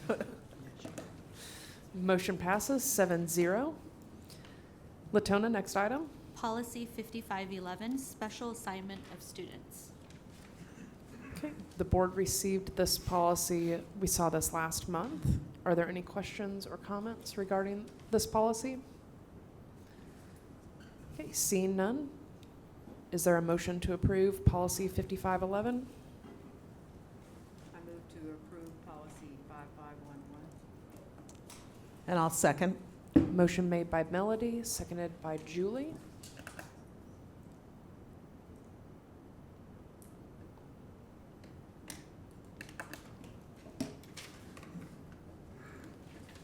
Motion passes 7-0. Next item, Latona. Reports and requests, superintendent's report. All right. Just a couple things I wanted to share tonight. First off, one point of clarification. I should have brought this up when Addie was down here, so wave at me if I'm wrong. The Financial Oversight Committee, which I'm excited that it seems like there's been a lot of positive feedback, from speakers tonight about the directive or the sandbox, so to speak, for the Financial Oversight Committee is about long-term funding options. That's what's going to be talked about next meeting. They worked this policy that we just looked at tonight, and then long-term funding options. That group is not reevaluating the facility master plan. That is not what. So a couple people made mention of that they were hoping the Financial Oversight Committee would reevaluate the facility master plan. That isn't what that group is doing. So just to make sure that's out there and clear for everybody. And again, I'm glad we mentioned public meetings. Anybody's open to come to those meetings. So I wanted to clarify that. The other thing I really wanted to talk about tonight was teachers. because I do think that that was a theme of tonight, that teachers make the difference, right? We know that the most important part, most important factor in a student's success is the student's teachers. And I know from my own experience with students in the district that when my student has a highly qualified, certified teacher, it makes a difference. My kids have had years with 3 and 4 different long-term subs at a middle school core content class. That is a struggle. That is a real struggle. And so our subs are great. We thank them for all that they do. But there's nothing like a highly qualified teacher in that classroom. So that's part of why it's in our strategic plan and part of why we made some of the hard decisions we've had to make. But without our teachers, none of this really works. None of this really works. So appreciate our teachers. We have some celebrations coming up that I wanted to mention. So Wednesday night is longevity and retirement at Botanica. So a cool way to celebrate our retirees and those employees that have hit milestones of, I believe, 10, 20, 30, 40 years. Is that what we recognize? Okay, just want to make sure. I just hand out the certificates and shake hands. I don't know all the details. But hope you guys can all make that. And then we have our Teacher and Staff Appreciation Day at the Zoo coming up on the 18th of May. Okay, just double checking all my dates here. That is really a cool, fun event. Part of being a really big district is that it's complex and challenging, but part of being a really big district is we can do super cool things like a zoo day, which other districts I think would have a challenge pulling off. So it's a cool time of year. I mentioned at the senior recognition, this is my favorite time of year. May is so exciting in schools because it's transitional for our kids, transitional for our parents and teachers. Hopefully we acknowledge the accomplishments we've made throughout the year, the growth that we've seen our kids have. And I did want to mention, the way, at times, the way our district gets defined can be inaccurate, to be honest. Tonight we celebrated seniors. One senior is going to Princeton, one senior is going to WSU Tech, one senior is going to Colgate, one senior is going to University of Oklahoma, one senior is going to go weld. He got a certificate from WSU Tech. He's going to straight into the workforce. One senior is going to Newman. One's going to University of Pennsylvania. Our kids are super successful, and that's because of our teachers, right? It's because of our teachers. Our kids do amazing, amazing things, and sometimes when you hear the rhetoric about who we are as a district, it isn't really accurate because, I've worked in other districts. We didn't send anyone to Ivy League schools for 10 years. And that's a fact, and we do it every year, time and time again. It's a tribute to our families, it's a tribute to our kids working really, really hard, and it's a tribute to our teachers. So that's who we are. We're a district of all sorts of different types of kids, and we want every single one of them to be future ready. We want them to be able to hit that bullseye in the middle of the target, whatever their plan is, whatever their passions are, whatever they're called to do, the way they're called to serve. We want to help them achieve those goals and be ready for life, college, and career after they walk across the stage. So that's really what we're here for. And May is a cool time to celebrate all that and reflect on it. So that's it. Very good. Thank you, Kelly. Latona, next item. New business and Board of Education requests. Okay.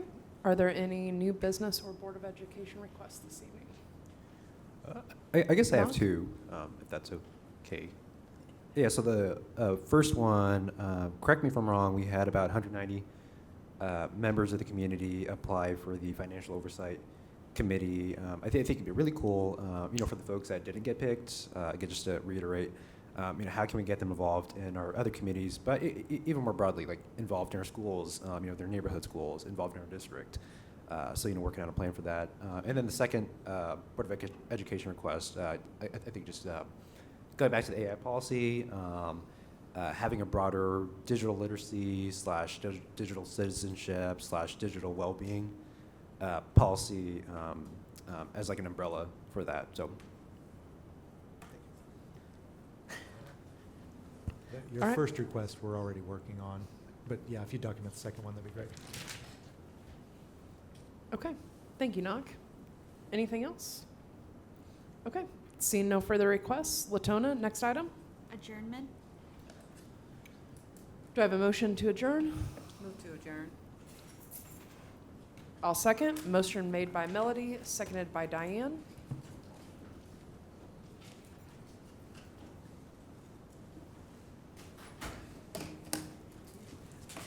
No, I don't want to vote.